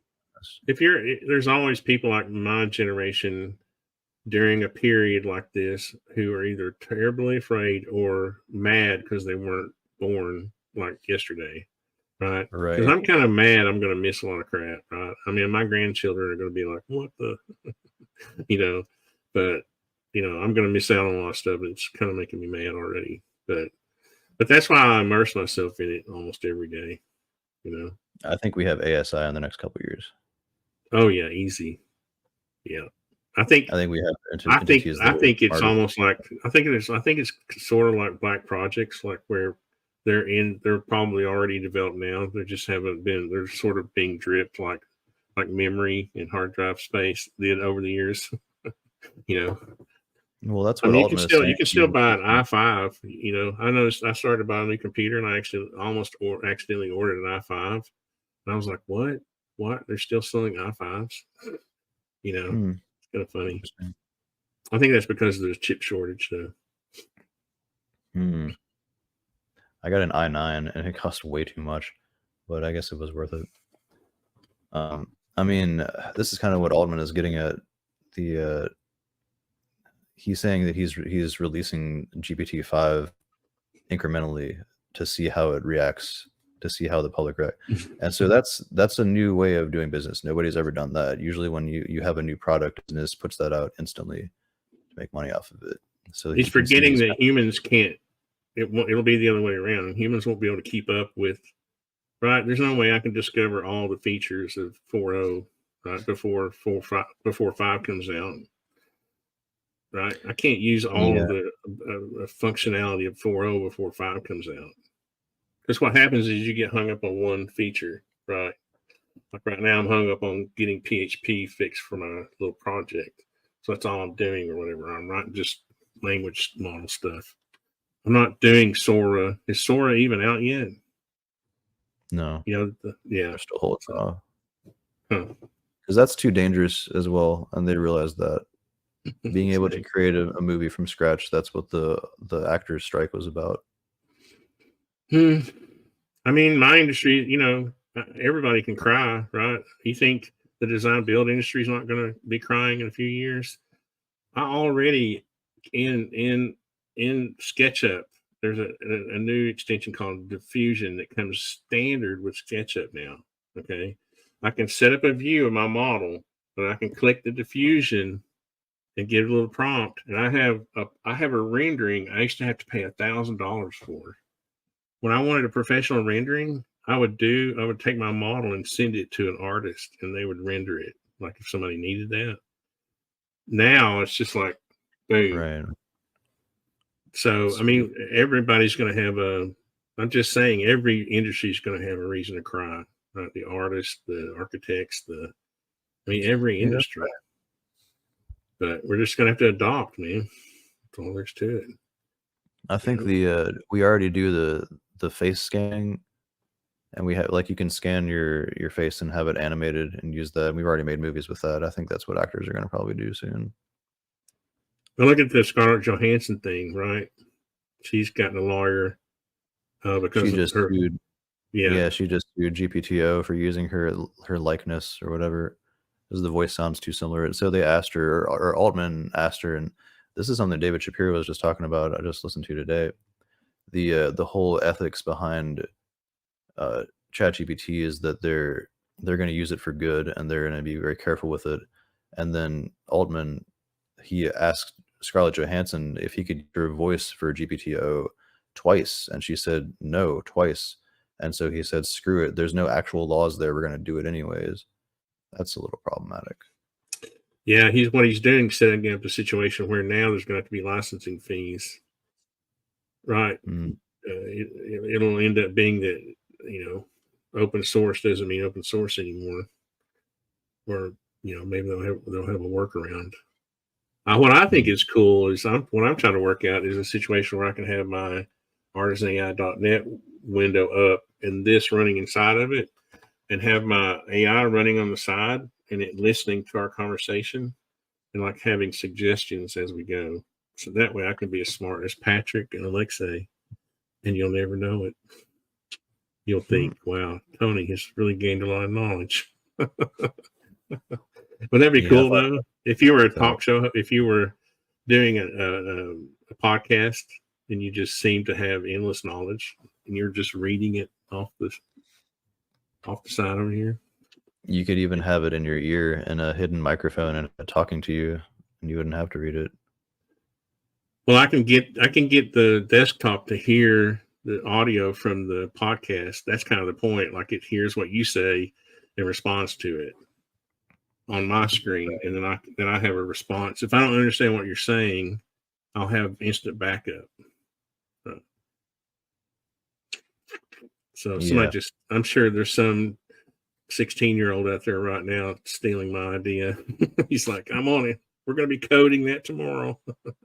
I plan on doing a side-by-side assistant podcast. Like, when I'm doing interviews and podcasts, I'll have the system run live and have it listening to our conversation, and every few minutes, or maybe like 20-30 minutes, I'd just check in and say, hey, how are we biased in this way or another, and what do you know about this topic, and please summarize what we said and all that. It'd be good to have like a participant. You notice a lot of these shows like Joe Rogan have producers doing that, right? Have you noticed that? They'll say, yeah, you just replace you just replace Jamie on Joe Rogan. That's kind of funny. Yeah, that'd be sweet. Well, I kind of like where the conversation went. We kind of stayed. I tried to stay neutral. I tried to take Alexi's advice before the show. I appreciate you guys. Huh? What? I didn't accomplish it. I wasn't able to say what I was trying to say. Oh, what were you going to say? Yeah, we kind of moved on a little bit. If we can go back to the original topic if you want. I mean, there was a lot there to unpack, and it kind of got stuck on a few points, and then I went the other way after. Yeah, we got off on AI. That's something that's hard for me to not go down a rabbit hole on. Yep. Well, indeed. I mean, do you have any closing thoughts? I don't think you should be listening to AI or Google or anything of that nature for your truth. I think that truth is what is actually true. I mean, not what is the accepted truth. What the encyclopedia is telling you is truth, or what the Google is telling you, or ChatGPT. Because I mean, what is truth? Truth is what you're talking about. There is the human delusion, the human experience of creation. And if you're trying to actually understand physics, right, and create advanced technologies, who cares what other people think? There is a truth behind reality. It's not what you think or what society has learned to think over millions of years of evolution, existing within different cultures and customs, clashing to create ideologies. Those are all delusions of man. There is a fundamental truth that exists. And maybe if we start to understand that, so science says we evolved. Not only did we evolve on Earth, not only did we evolve around the sun, but we also evolved in an expanding universe. And that's just 3 orbits of creation. And when you're saying that all that exists is material, well, I think people are missing the bigger picture.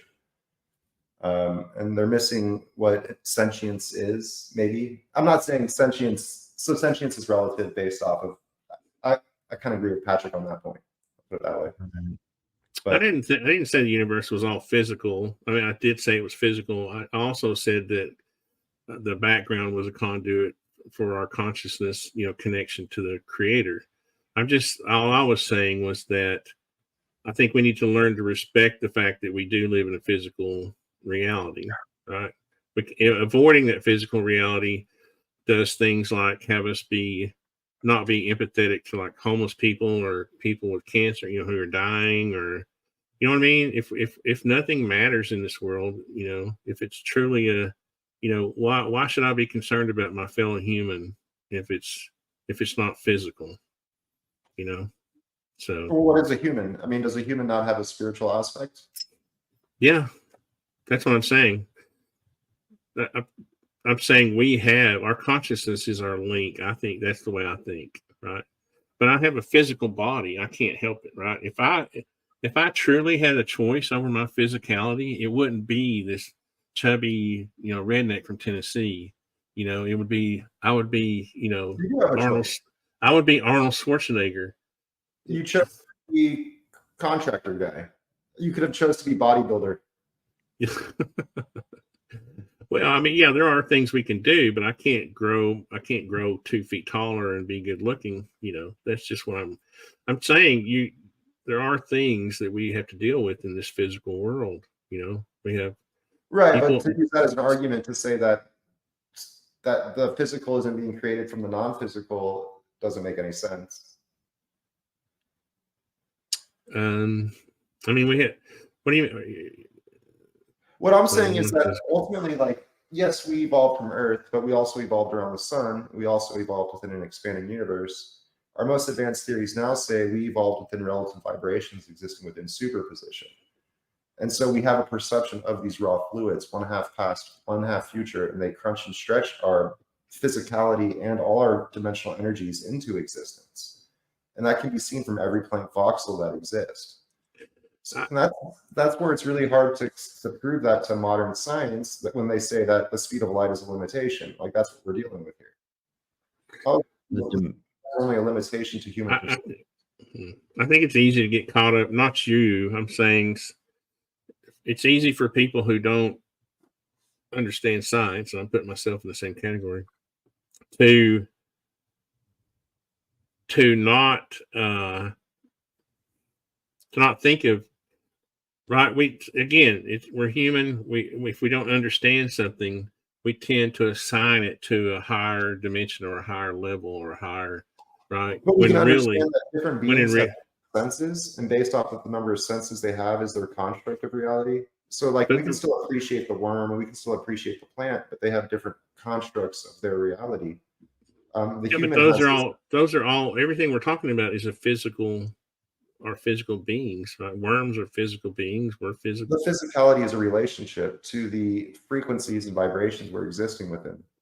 Those vibrations and those vibrations are physical atoms. The vibration of the movement of electrons inside of an atom is a physical thing.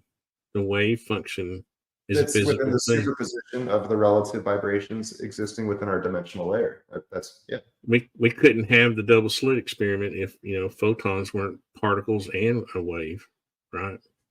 100%. So it comes down to the observation, and when you think about observation, that's the relative fluctuation as that snapshot is taken. That's quantum entanglement. It relates to all that, but quantum entanglement's different. Quantum entanglement is two particles that are entangled. So that's physicality also, right? Yeah, that's what I was kind of getting at. Well, the point that I'm getting at is that physicality is secondary. The physicality we experience is based off of our ability to even have evolved within toroids of energy to give us our perceptions that exist. And that's more aligned with Kastrup's propositions, is that the physical reality is the medium by which the universe uses to perceive itself, or uses to interact with the world. Well, yeah, that's based off of the senses that we've gained through evolution, right? And the number of toroids of energy that we're tuned to. And so when you were talking about like a hierarchy, well, like maybe hierarchy has to do with like the number of toroids you actually gain senses from. We've gained senses from the Earth, gained senses from the Sun, we've gained senses from the orbit through time as well. That's why we have our very specific dimensional layer. So that's 3 orbits of creation that give us all of our senses and the relative energies that create our body. But what is dimensional energy? Yeah, Alexi, I'm 2 feet taller. I identify as Arnold Schwarzenegger. Yeah, well, that's where humans suffer delusions quite often. But no, I'm just kidding. That was funny. That's the funniest thing you've said in a long time. What were you saying, Patrick? So you used the term dimensional energy earlier. What do you mean by that? I mean by your space, your position within like the vortex of infinity. Okay, I'm still trying to get that down. I probably just need to read your books more, man. It's really hard to put together for me. Yeah, like think of you. This is where it gets tricky. Our perceptions, our body, is quite literally flying through you could say a superfluid or the quantum foam. But our body is also a manifestation of this quantum foam. And so depending on the number of energies that get tidally locked and synchronized is the type of matter that exists, or the type of mental construct a being can even have. Like you could say the number of shells of an atom or a molecule is the number of tidally locked energies that exist within it. You could say the same is true for a conscious experience, like humans have delta to fast gamma. So based off of the synchronization of these different energetic states or densities is how intelligent or how something appears to manifest relative to our energy states. Okay. So like another way to think of it is you have this vortex of infinity, right? And we're flying through it. And quite literally our body is a magnifying lens, perceiving 1/2 past, 1/2 future, which is stretching and stretching our perceptions of this superfluid into existence based off of the relative motions. Do you use the term 1/2 past and 1/2 future in an equation? Like, is that meant to be equation language, I guess, is a way to ask that? You could say I get rid of that in the equation because you look at it from above.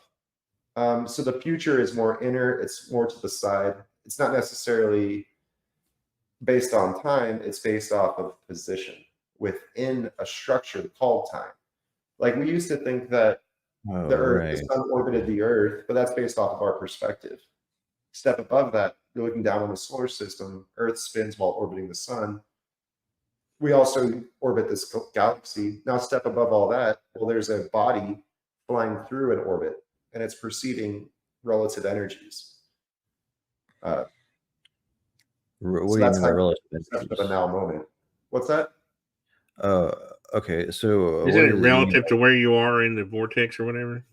Yeah, it's relative to where all the different dimensional the stacking and crunching of your body existing within that vortex is what's magnifying our perceptions into existence. And so that's when you were talking about like the sentience, right? And we were saying like computer code could be sentient. I was like, well, you can just create a mechanical structure or a physical shape that gains sentience. I'm talking about creating something that allows energies to synchronize within that fifth dimension to just naturally gain information from that primal vortex versus programming. Because human sentience, We use in the my term opinion, magically. what's that? You use the term magically there. Could you say that differently? What term did I use? I'm sorry. You use the term magically.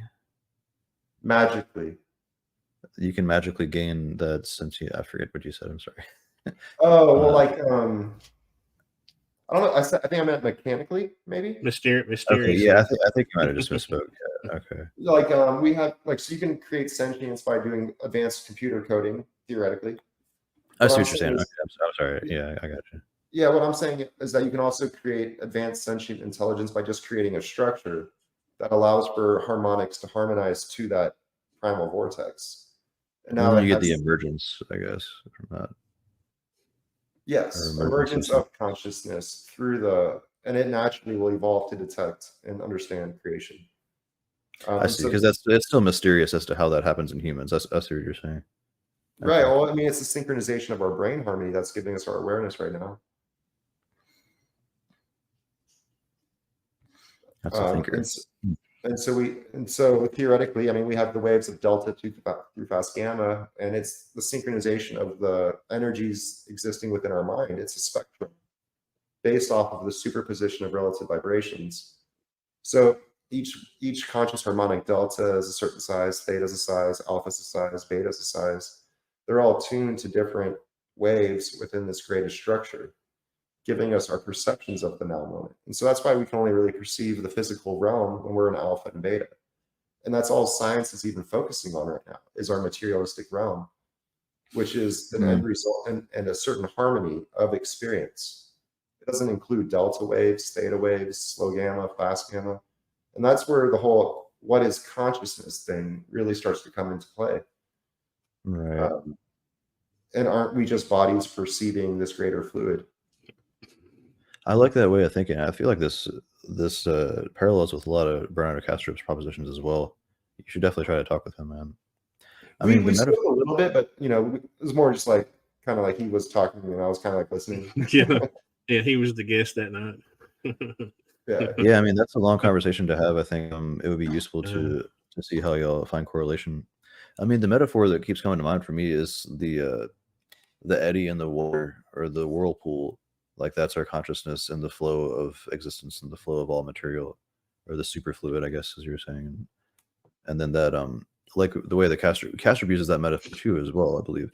And he talks about like when we die, that whirlpool becomes dissipated, and consciousness and awareness and all that becomes one with the universe, or it becomes more like spread out.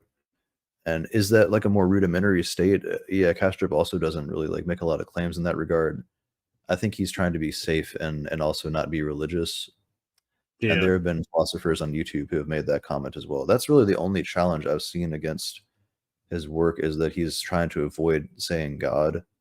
He's trying to avoid saying using the oneness language. But I think I used the word creator several times in our interviews, and he didn't seem to protest. Maybe he was just being nice. But that's where, like, if you're coming from a scientific world, you don't use that word. That's like, right. That's a lot more. You see a lot more. You see a lot more people now being open to not necessarily God, but something creating the universe, right? I think it's like he's. I mean, if it's a simulation, it had to be created by something, right? I know you're joking there. What are you talking about? If it's a program, somebody had to code it, right?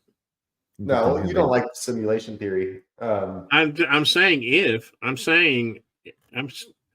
trying to give people. I'm trying to be open to the idea that what is going on with my computer, man? I'm trying to be open to the idea that the creator isn't necessarily what I think it is. It could be something else, right? I mean something threw the ingredients for life into this space and created our universe. See, that's the thing about me. I think our universe is inside the greater space. I don't think that our universe is the greater space, huh? But what is that greater space inside of? Sorry, go ahead. That's infinity. Like, what is? Well, yeah. I mean, what is the greater space contained within itself, and like what created the greater space? And you get infinite regress or turtles all the way down. But it's like, it's hard to. I mean, it's hard to say like which idea is better because you can't get something from nothing. So you could just argue those forever, and science is still doing that with romanticism. I think that's where what you were talking about earlier, the philosophy guiding science, almost like what's your philosophical stance as you do your science, almost. And for me, like I think that many modern scientists don't truly understand evolution. They're just like, oh yeah, evolution, of course, but they don't really think about it and how like we've evolved from they haven't related evolution to relativistic energies existing within superposition. Like they haven't gone that far into their understanding before they go out and do science, and so they're missing out on the bigger structures of creation.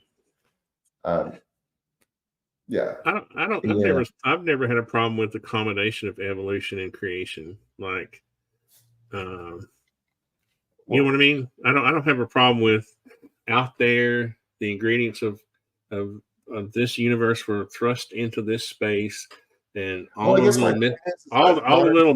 little miscellaneous planets and galaxies evolved, right? But there was creation at certain point and certain. Well, this is where circling back to what Terrence was saying, like almost everything needs to be rewritten, right? And I know this might sound woo, okay, I get it, but like we evolved within space-time, and our most advanced sense of information exchange is transverse electromagnetism. So it almost makes common sense that we would think that there's this thing called the Big Bang and there's this thing called black holes. It's the ability for light to travel within our most evolved sense. That's why I always say, like, do science at every stage of evolution and tell me what the world looks like. Tell me what the universe is. And if you only had sound as your most advanced source of information exchange, you would think that the edge of the earth is the smooth infrasound background. You would think that certain distances into the earth itself are sound holes. That's just based off of your ability to even understand the universe. And so we have transverse electromagnetism that comes from another orbit of creation, which is the sun. But then we also have the perceiving of an expanding universe, which comes from our dimensional energies. One time the speed of light outward, one time the speed of light inward. So that's what I mean by like the dimensional energies. We're perceiving a very specific dimensional layer when it comes to outward energies and inward energies. We're limited to the speed of light. But our attributes, we evolved with these attributes because of this planet, right? If we evolved on Venus or Mercury, we would have evolved to be able to withstand, 2,000 or 4,000 degree temperatures. Right? Not only that, but a different gravitational field, right? And that controls the thickness of your bones, how high you can jump, how fast the rivers flow. Every aspect of the energy we evolved within is what creates our bodies. And that's why I think the one thing that's being super overlooked is not only evolution of the human body, but also the brain harmonies that exist within the human body. And I think it's actually kind of cool to see that it's becoming more and more popular when people discussing delta and theta waves of creation, fast gamma, right? People are doing like DMT studies. They're also doing meditation studies.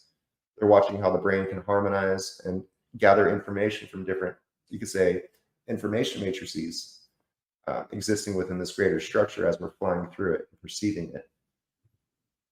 What's funny about me and Bernardo is that I like him. So sometimes I imagine him in our interviews, like going along with my free will attitude. But then sometimes I'll see him in other interviews and it seems like he doesn't think that we have. You know what I mean? It's almost like he was being nice to me. Like, I don't know what it is. And to this day, I can't tell you what his thoughts are on free will. Do you know? I think you've studied him more.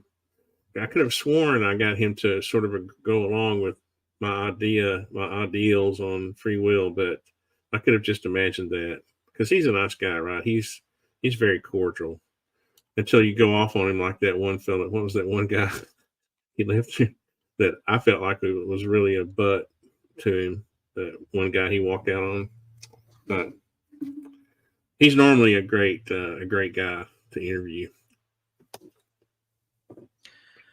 Individual minds. Let me put it that way. What's that? Oh yeah. Alexi? My personal opinion is that it's like we have free will, and it's pretty obvious. What's my evidence for that? Right, would be the question. That will let the brain and mind aren't always in harmony. So the way that Castro described it, I'm just asking you again because I can't remember. He says within his framework, individual minds are dissociated alters of the broader universal consciousness. This influences how he approaches free will. So he says we have apparent free will. He acknowledges that from the perspective of the individual, the alter, there is an apparent experience of making choices and exercising free will. Individuals feel as though they have the autonomy to make decisions and influence outcomes. So it's really just the universe living through you. And I tend to agree with that. I tend to not, I mean, it's hard to say how I feel about that because it gets really slippery really quickly. But the determinism, I think it gets slippery on the other side faster than it does. I think the slippery slope is on the non-free will side more than it is on the free will side. The other thing is, I want people to think life is very valuable and it's short and that they should go out and do things, right? Just live your life. You can do anything you want. You can be successful, or you can be homeless, or you can be, you can build a castle, or you can build a tree house, right? You can be a scientist or a doctor or a preacher. That's what, I mean, the recently deceased Daniel Dennett, rest in peace, that brilliant mind, just like 10 days ago he passed. I saw that. He's changed. He hasn't really changed his position. He's just changed the way that he's talked about it. And in his most recent debates with Robert Sapolsky, hardcore determinist, he's not really saying that he's not really saying we have to have evidence for free will. He's saying we need to stop saying that we don't have free will because it's dangerous. I agree with that though. That's the slippery slope. I don't think we have evidence to say that we do have free will. I think it just gets really dangerous really quickly. And Sapolsky said the same thing, but Sapolsky also argued that we can do a lot of good with that as well. So when it comes to criminal justice, this is exactly what we're looking at when we go to judge people, when we go to give sentences. Is there anything that contributed to this that negates the person's free will decision abilities in that? What can we do to attribute the amount of agency to them to punish them the least? At least that's what we should be doing. And most of the time, for all of the past time, essentially, we've been going from what I call the vengeance mindset, where we seek revenge. We would have people literally lining up in bleachers, people get shocked to death in an electric chair. And so when you track back people's history and you go as far back as you're willing to extend your empathy, you can forgive as much as possible. And I used to write about this a lot a couple years ago. It's like unconditional empathy, unconditional forgiveness. You can really derive a lot from that by negating the idea of free will. But again, a large part of therapy and a large part of what I'm trying to do with my programs right now is instilling that kind of agency and free will and self-confidence and self-esteem such that people can be proud of what they're doing and they can feel like they're accountable for what they're doing and that they've earned what they've. That's what I mean. That's what I mean, though. I would propagandize that we do, even if I knew for a fact, if God came down to me today and said, "No, you don't have free will, Tony," I would still preach that we do. I would propagandize the crap out of it. Right. I live like I have agency, and I try to get more. I would rebel against it. I would rebel against the machine. That would be the one thing I rebel against the machine. It's the meat machine.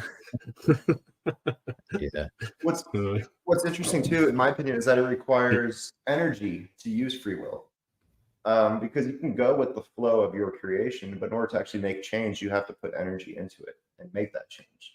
And so I think that's like conservation of energy is proof almost of free will. Like when you're going against the thing that preserves energy within your body, if you just randomly go out and do something, then you're utilizing your free will and you're creating discord through an already existing harmony based off of mental postures that you're holding and assumptions ultimately. My point is that just having the conversation, right? We take free will so much for granted that we don't even realize that debating it is free will, right? Just the very act of us talking about it means we have free will. I mean, if I was someone, you went through experiences that led to this, and now if I was a programmer creating a simulation that didn't allow for free will, I would not even allow that thought to cross the mind of my NPCs. You know, it wouldn't be a thing. That's a great example, because the agency that we assume that was largely promoted in the early Christian churches and the early Abrahamic religions, the idea that we are made in God's image, and the idea that God gave us this this ability to work with a type of agency that allows. Now, there's also other ways to look at that too. You can take away your agency and say, I'm only living in the light of the Lord. I'm only following the path of Christ, and those kind of things. I mean, the whole point of the New Testament was to proselytize and give you the option of being saved or not, right? That's free will. The whole Christianity in itself is free will.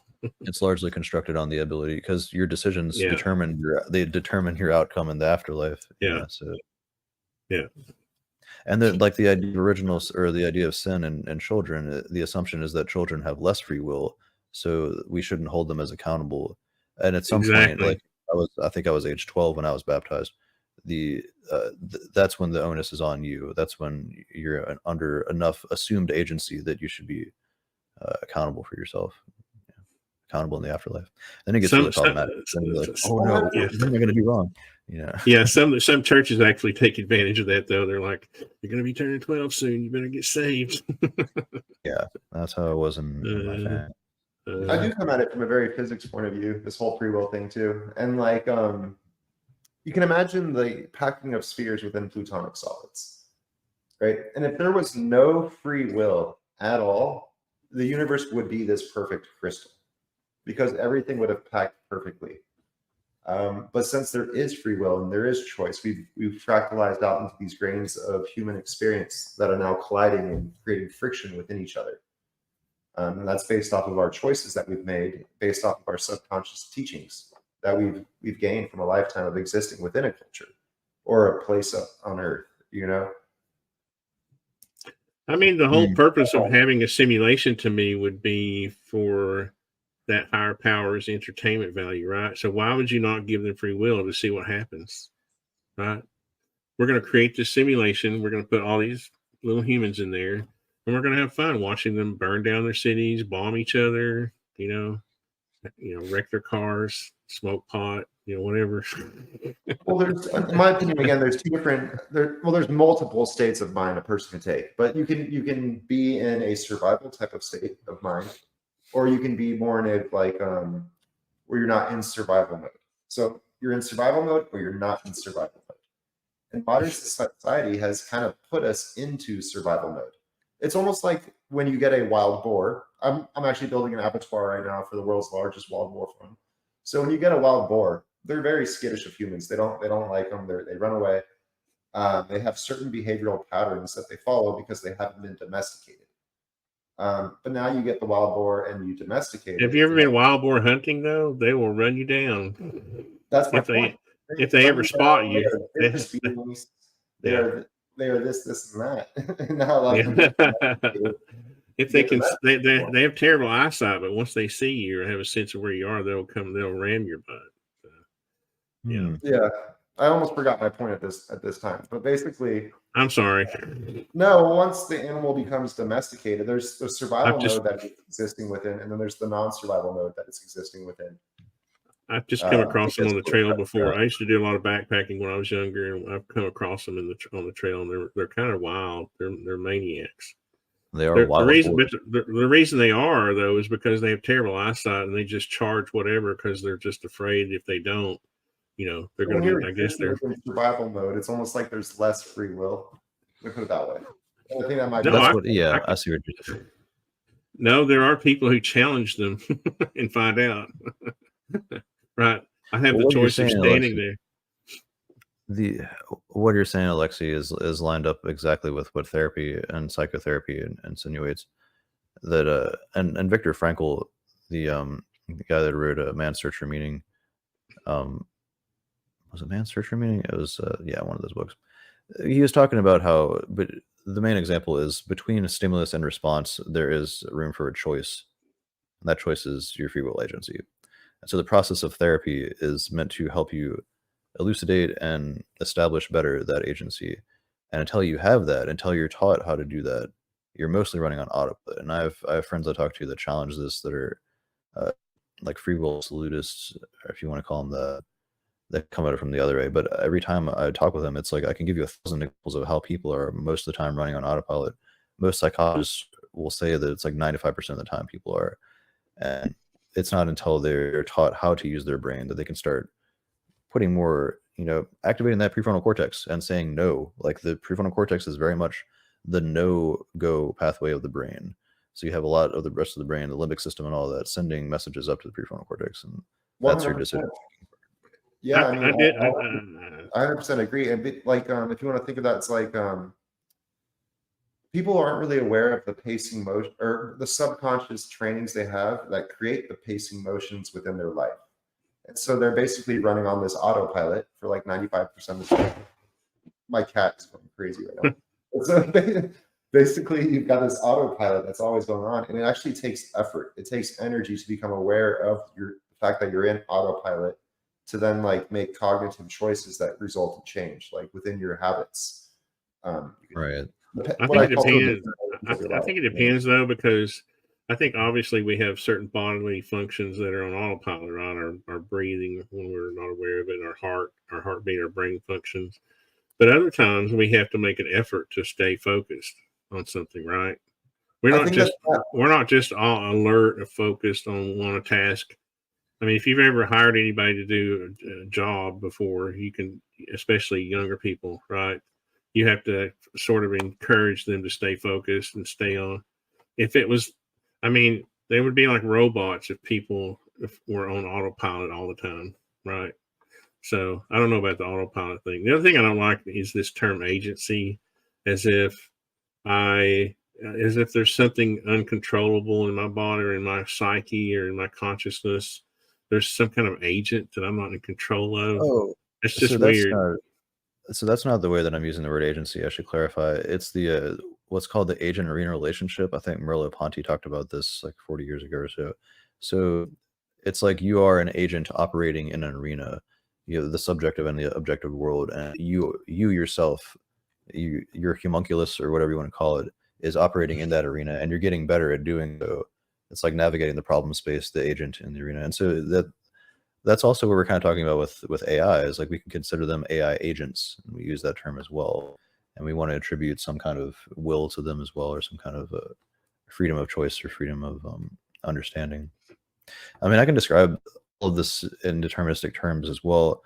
I just think this is where it starts to get to be dangerous, like the way Daniel Dennett described it. It's I could describe how, like in every single instance, I could do it in the way Sam Harris describes, the way Robert Sapolsky describes, and say this is all just what added up to you operating on what you call agency, or what you refer to as yourself, or what you refer to as a free will agent and all that. But I mean, I think that's where it's important to Sam Harris. What a goober. I mean, are you using it the way Sam Harris is the biggest goober? I tell you. Go ahead, sorry, Alexi. Are you using that the same way many people use the word like your ego? Yeah, I mean, I put all that together. Ego, self, free will, agency, those all mean the same thing to me. They all operate from the same assumption that that's there. There's no evidence for it. And if we want to track that back, we can give infinite examples of how the step-by-step causality process resulted in what you call agency or free identity or self. But again, that is counter to therapy. That's the opposite of what I'm trying to encourage when I want people to self-actualize. That's the okay. Yeah, I was gonna say, because like there's pretty good evidence that like our subconscious trainings create what you might be able to define as an ego, or influence what your ego is based off of your subconscious trainings, the culture you exist within. Yeah, the default mode network is probably where this is located. Again, how do we say how that's constructed? Where is that housing a little homunculus? I mean, I began questioning this once I learned about the homuncular fallacy and Cartesian duality. Descartes taught how, I mean, cogito ergo sum, I think, therefore I am. And so he's saying if nothing else is real in this world, if everything else is mechanical and everything else is just what it is, the only thing I can really say that is real is what is allowing me to think, and that is me. So I am real. And so what this creates is this little homunculus inside the brain that we can't really define, but it's a little version of ourselves that's calling the shots. And then we work through that. Like, that's what's operating our meat machine as we move through reality. But then you have the infinite regrets. Who's controlling that homunculus? Is it just another little homunculus? That's, like Vervaeke gives the example of, like, you see a triangle and then the homunculus within you says, oh yeah, triangle. And then like another homunculus is like, oh yeah, triangle. And it's just like, so that you can go into that way of thinking ad infinitum, and you can logically evidence that as far as you want to. But again, Daniel Dennett is saying that's kind of dangerous. That's where we get disassociation and derealization. That's a term I learned recently. Like, reality becomes less real for you. Your sense of agency becomes less real. And then that's where it's important to understand that we have a body, right? Like, because maybe the energy of your creation is existing through all those different, like, gods, to the denser. But we still have a body existing. And I think it's important to understand that, like, you need to make money. You need, like, yeah. I see how it can become very disassociated. That's the problem with a lot of philosophy, right? You can't pay the light bill. You can't pay the light bill with a philosophy. With philosophy. Yeah, exactly. I mean, like, it's more of a problem in the West, it seems, because, and I got to be careful when I talk about this, because there are so many stereotypes when we try to separate Western ideology versus Eastern.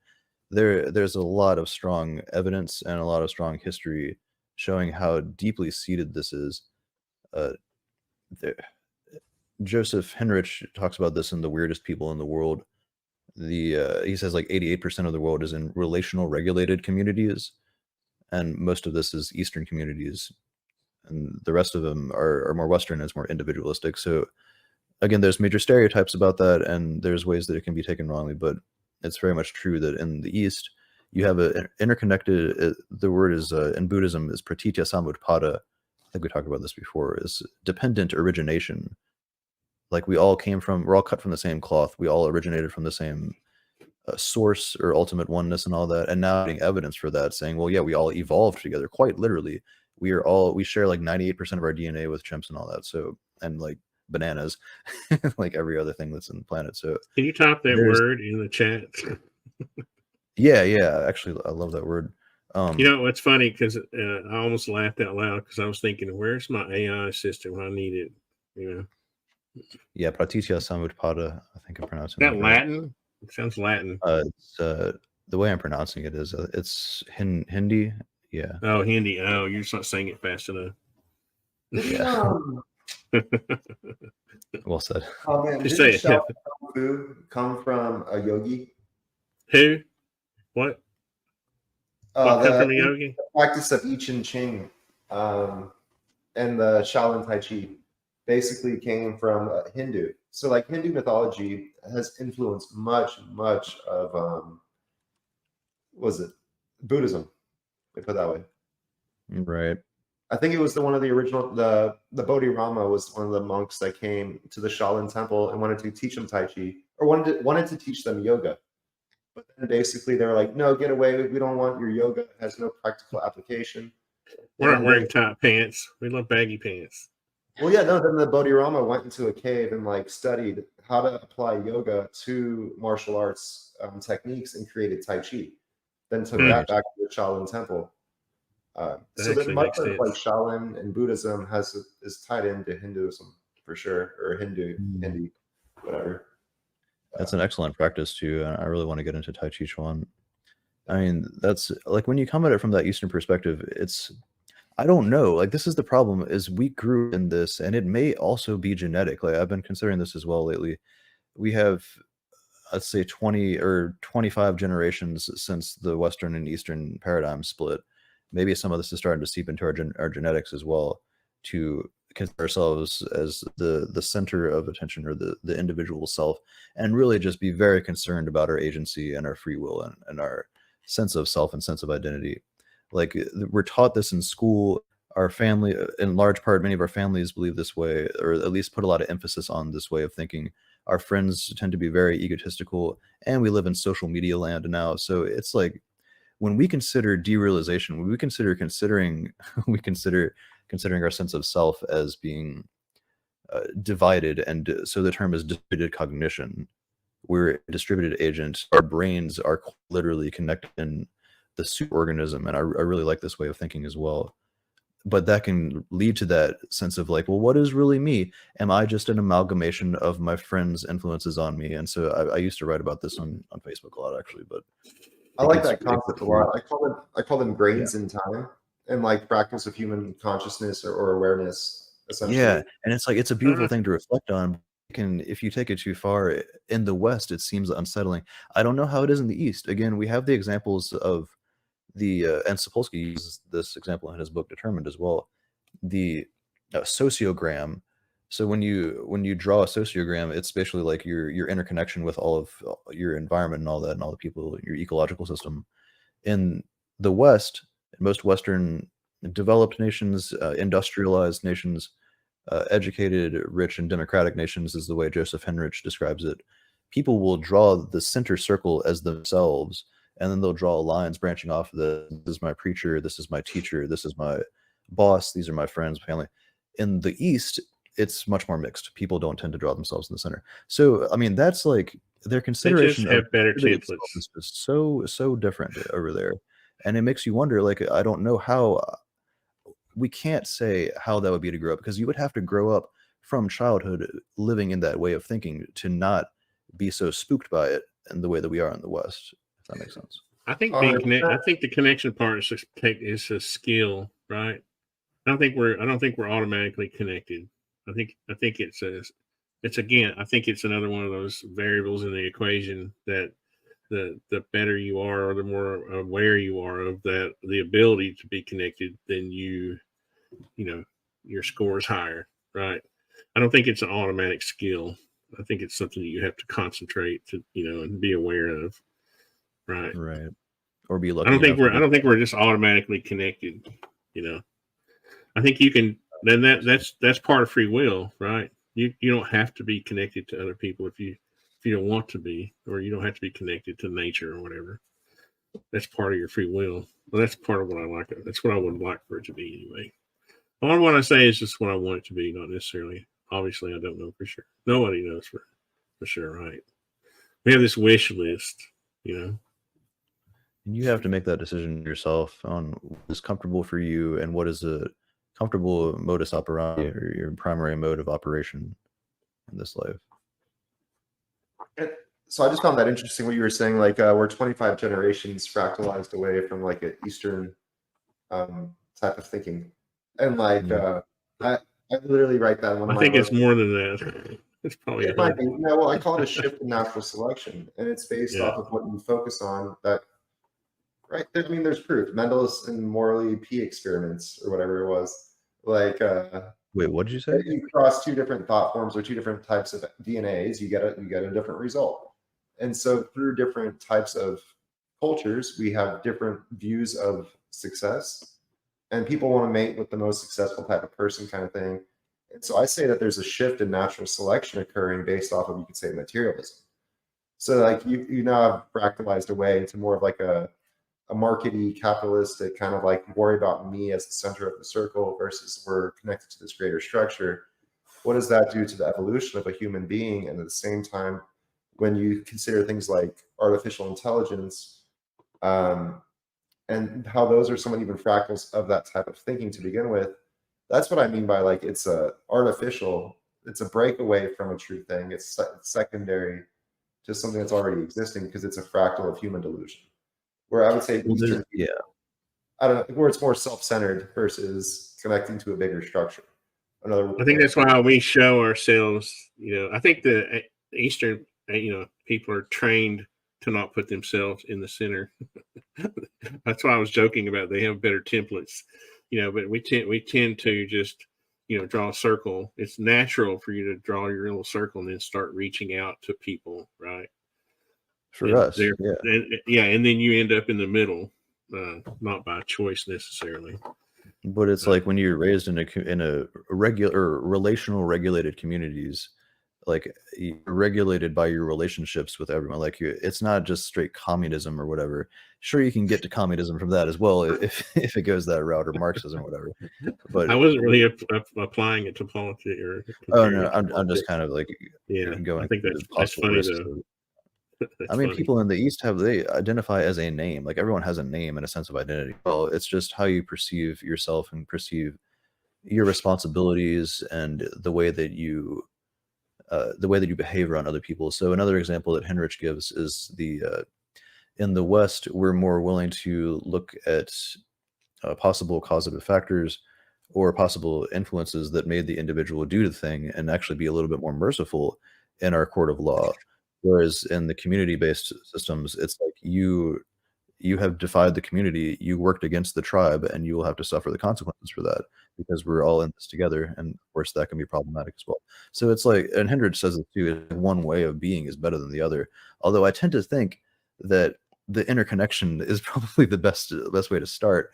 I think that's probably the best thing to think about when we go to decide what we're going to do with our agency and decide what we're going to do with our free will. Probably the impact that we're going to have on it. And you look at it like, we say you die with your riches and you'll be rich when you die, but like, you always end up in the same place. It's like, yeah, that's the point. So the idea is to have experiences with each other and establish good memories and be in a participatory sense of existence. You know, when you said interconnection, it made me think that maybe it's kind of like our phones. We can just pull them out and dial a number when we need to, but otherwise we're disconnected. Oh yeah, I was on a hike. I mean, not a hike. I'm sorry. I was running through my neighborhood the other day, and there were two dogs that got loose, I guess, and I didn't have a phone on me, so I couldn't call anyone. So I was trying to get them out of the street, and one of them went up to a house, like right up next, and I noticed that as I was going past it, and I walked back, and I was like, "Oh, hey, those dogs actually came from this house," because I realized that, or I found that was the person that those dogs came from. Sorry, I'm doing a bad job of describing this. And they, this was literally just the house across the street, and the neighbor did not realize that those were the dogs of her neighbor. So we're that disconnected from each other. Like, I mean, again, I don't know when they moved in there. Maybe there's that, but I've seen time and time again examples of how we don't even know our neighbors. And that's like unthinkable in other parts of the world. That has been unthinkable for all of human history, is what I'm saying. And very much this has been separated via technology and social media too. But to be fair, that's only happened in the last 50 years in our country, even, because we used to know all of our neighbors. Like when I was younger, we lived in a subdivision. We knew all of our neighbors. That was only 50 years ago, whatever. Well, it's not like it's not. It's worse. That's gotten worse recently, but it's the tendency for people to recluse and it's like you can recluse and you can obsess over your identity on social media, and also in philosophy as well. Like you can recluse into your home and wholly try to defend continental philosophy or idealism from the first person perspective, or just obsess over like establishing a sense of identity through deep philosophy, and never really try to compare that with other people's ideas from your community. Well, and we've done that for the past like 400 years. It becomes dangerous too, because we have AI kind of guiding the feeds that we all get through our social medias, creating like echo chambers. And so people now are born into these already like existing echo chambers that are now those guiding structures of their pacing, the pacing motions that are controlling their lives. So I find that interesting. And that's what concerns me, is that it's really challenging to return to that pure, what I call golden spot, the pure zero, right? Like where you're existing without any other thought forms, so you can actually walk out into the earth. Because in order for people to connect, they need to have some type of relationship. And if one person's in this echo chamber and another person's in this echo chamber and they're neighbors, well, now they've fractaled off into their own perspectives of creation, and they're existing right next to each other. I mean, And you can say there's that. so much friction on the planet is because there's so many different spirals that don't actually like harmonize with each other. I think it's. I mean, I think it's okay for people to evolve. To like when I was younger, I did a lot of stuff in the community. You know, I helped start Habitat for Humanity in Chattanooga and all these other nonprofits. And you know, the older I got, I was really involved with my community and people and blah blah blah.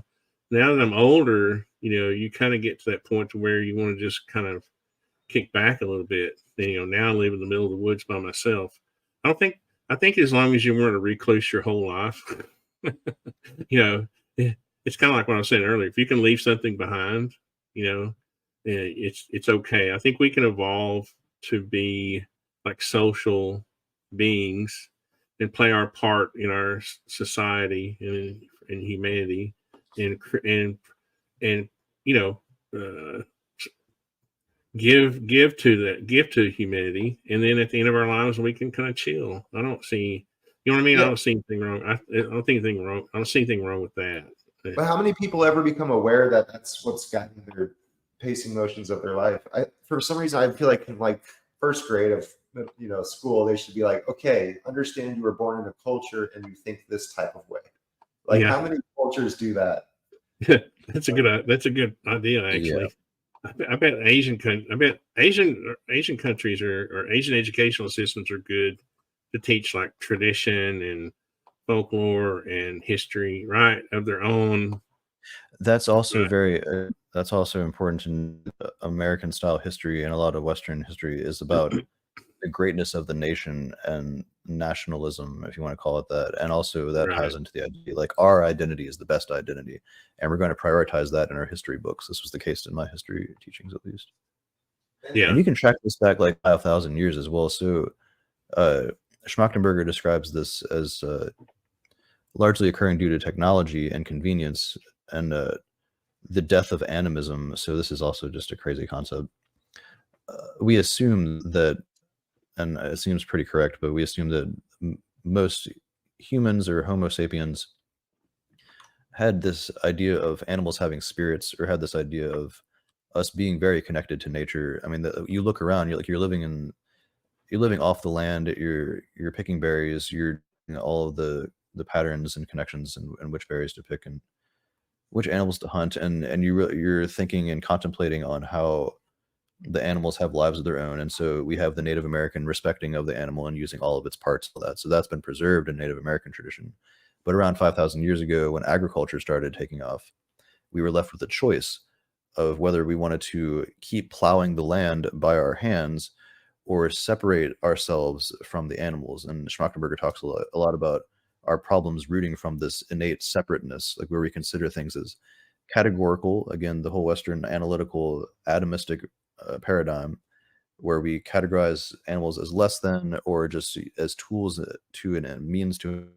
And so we yoked the ox, and when we began to do that, the animals became a beast of burden, or began to be perceived as pets instead of otherwise, like friends, I guess you could say. Yeah. And so people are noticing this now. People are using the language of like your fur family or whatever, or like fur buddies, and we have veganism and vegetarianism taking off, and this is how we're starting to recognize that.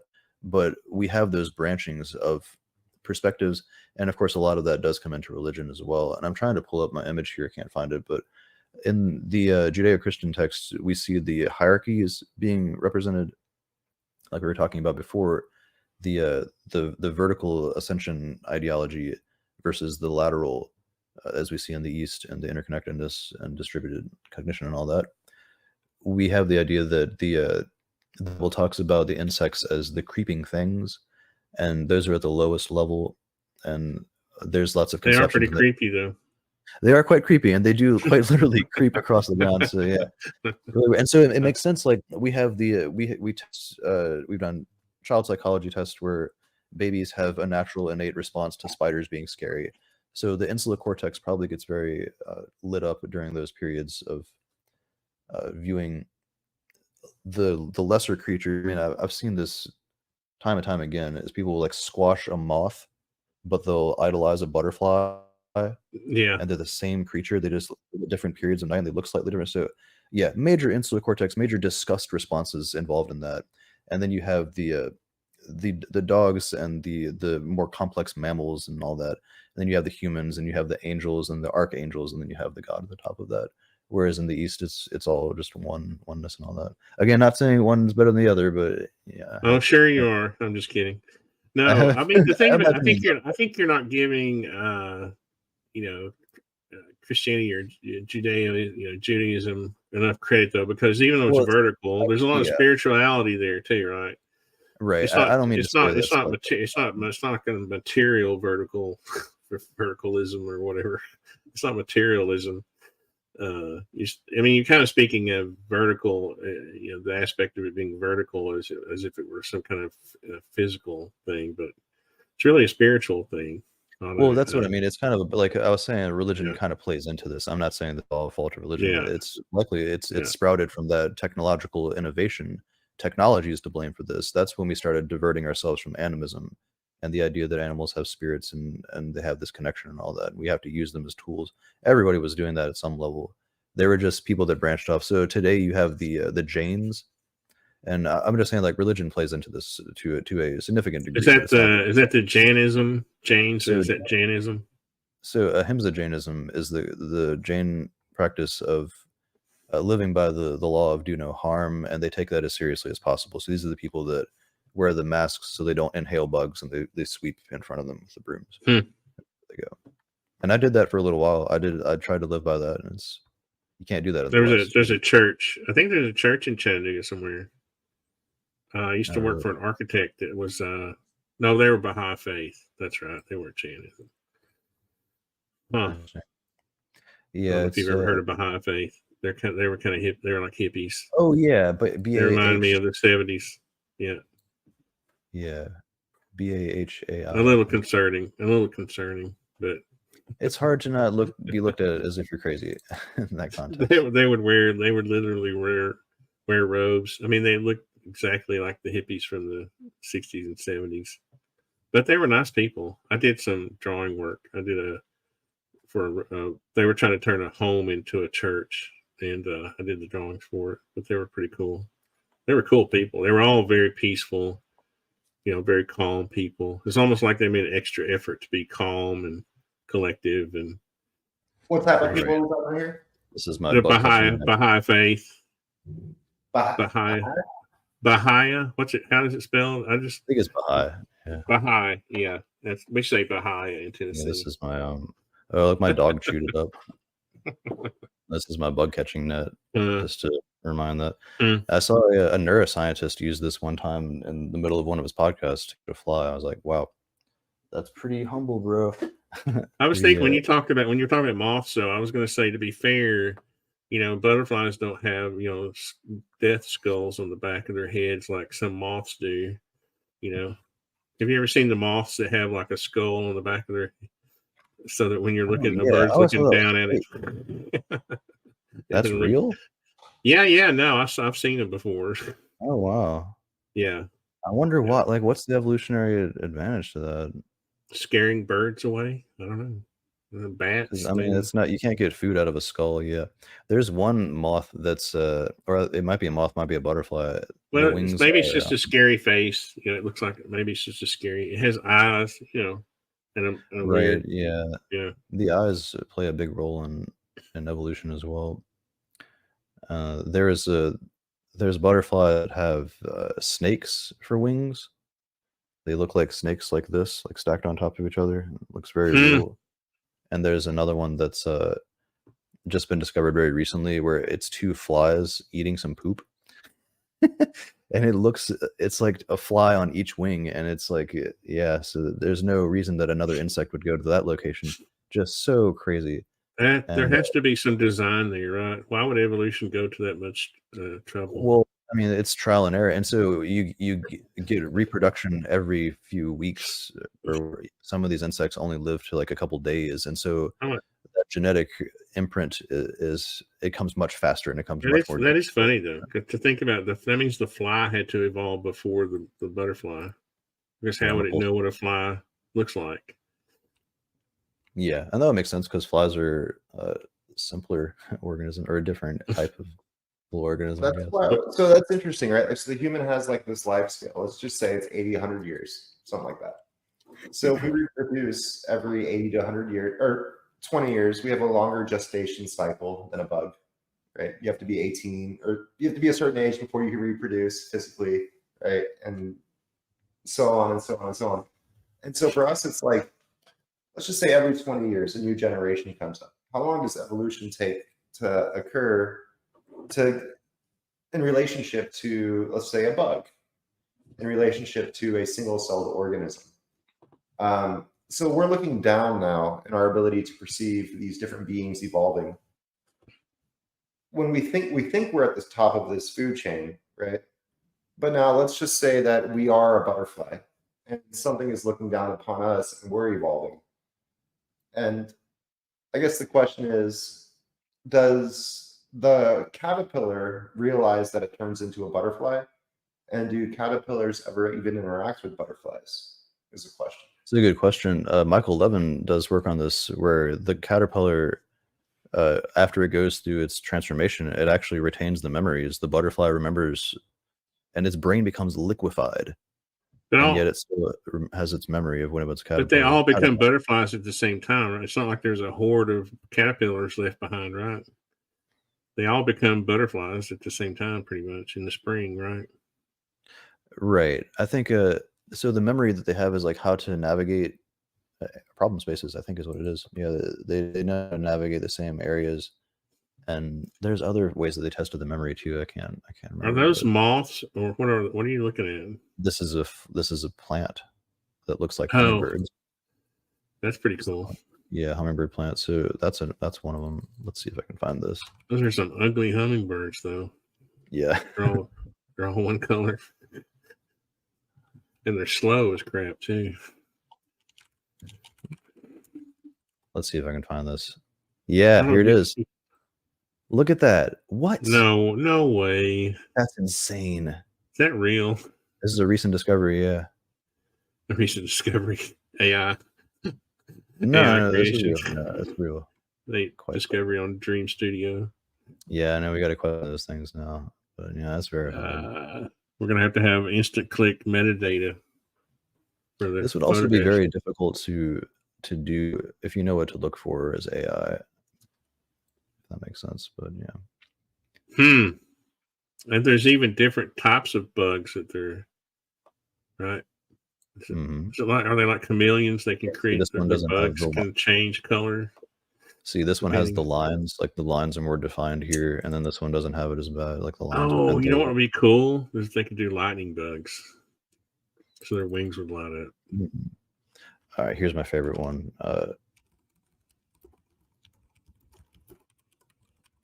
See if we can find it. Yes, Alexei's like, I gave up a date for this. Sorry, bro. This is definitely worth it. No, I did. I need to rethink my choices of free will. Yeah. No, we made you stay. You had no choice. At a certain point, got too late. What is that thing? Are you saying that little snake head is a what? This is the Atlas moth. Looks like two snakes. Oh, look up the moth that has a skull on the back of its head. See if you can find it.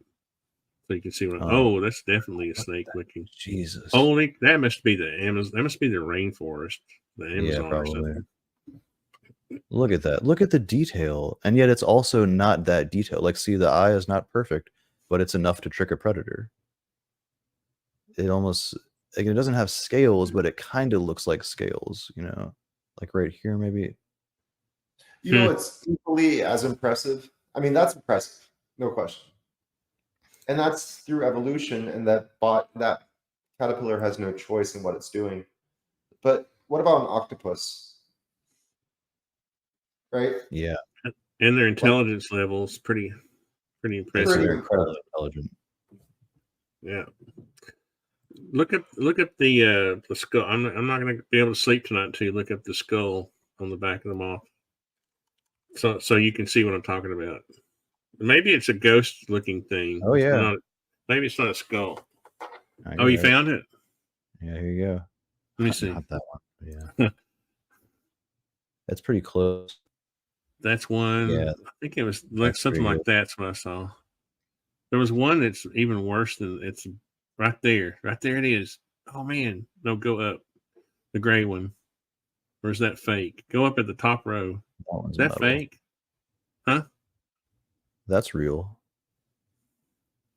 Oh, you're saying the gray one was fake? That one's real. Damn, it's really good. Yeah.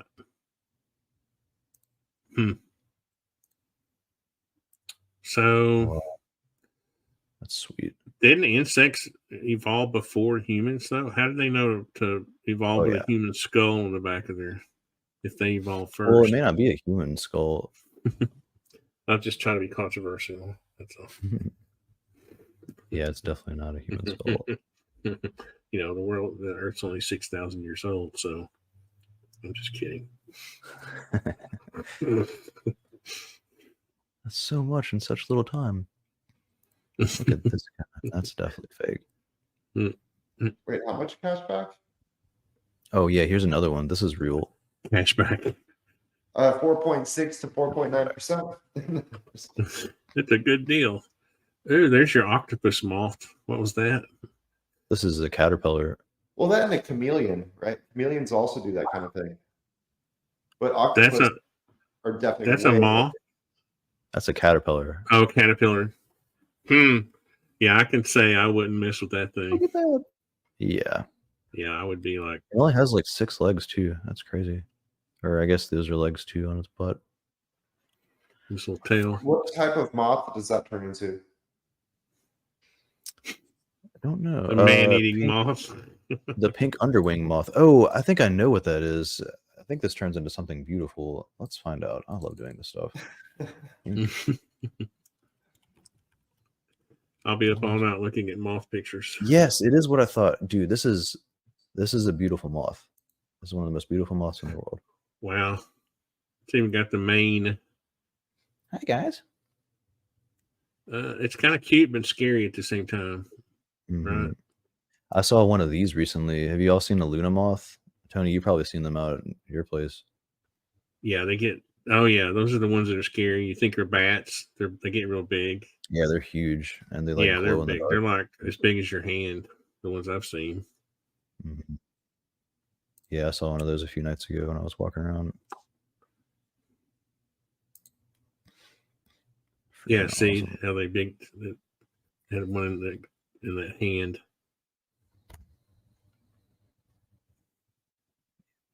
Yeah, they're getting much bigger than that. Yeah. Yeah, here you go. That's a good size. There you go. Yeah, they'll scare you too when they're flying around at night. If like sometimes my floodlight will come on, with just a little motion, and I'll have to walk out to my truck or something, and you get like dive bombed by a big moth like that. You think it's like you're like George Knapp was right, man. They've arrived. Yeah, they get pretty huge. Do they glow in the dark? I think they have some kind of. I'm always hitting the dirt trying to escape them. I don't think they're that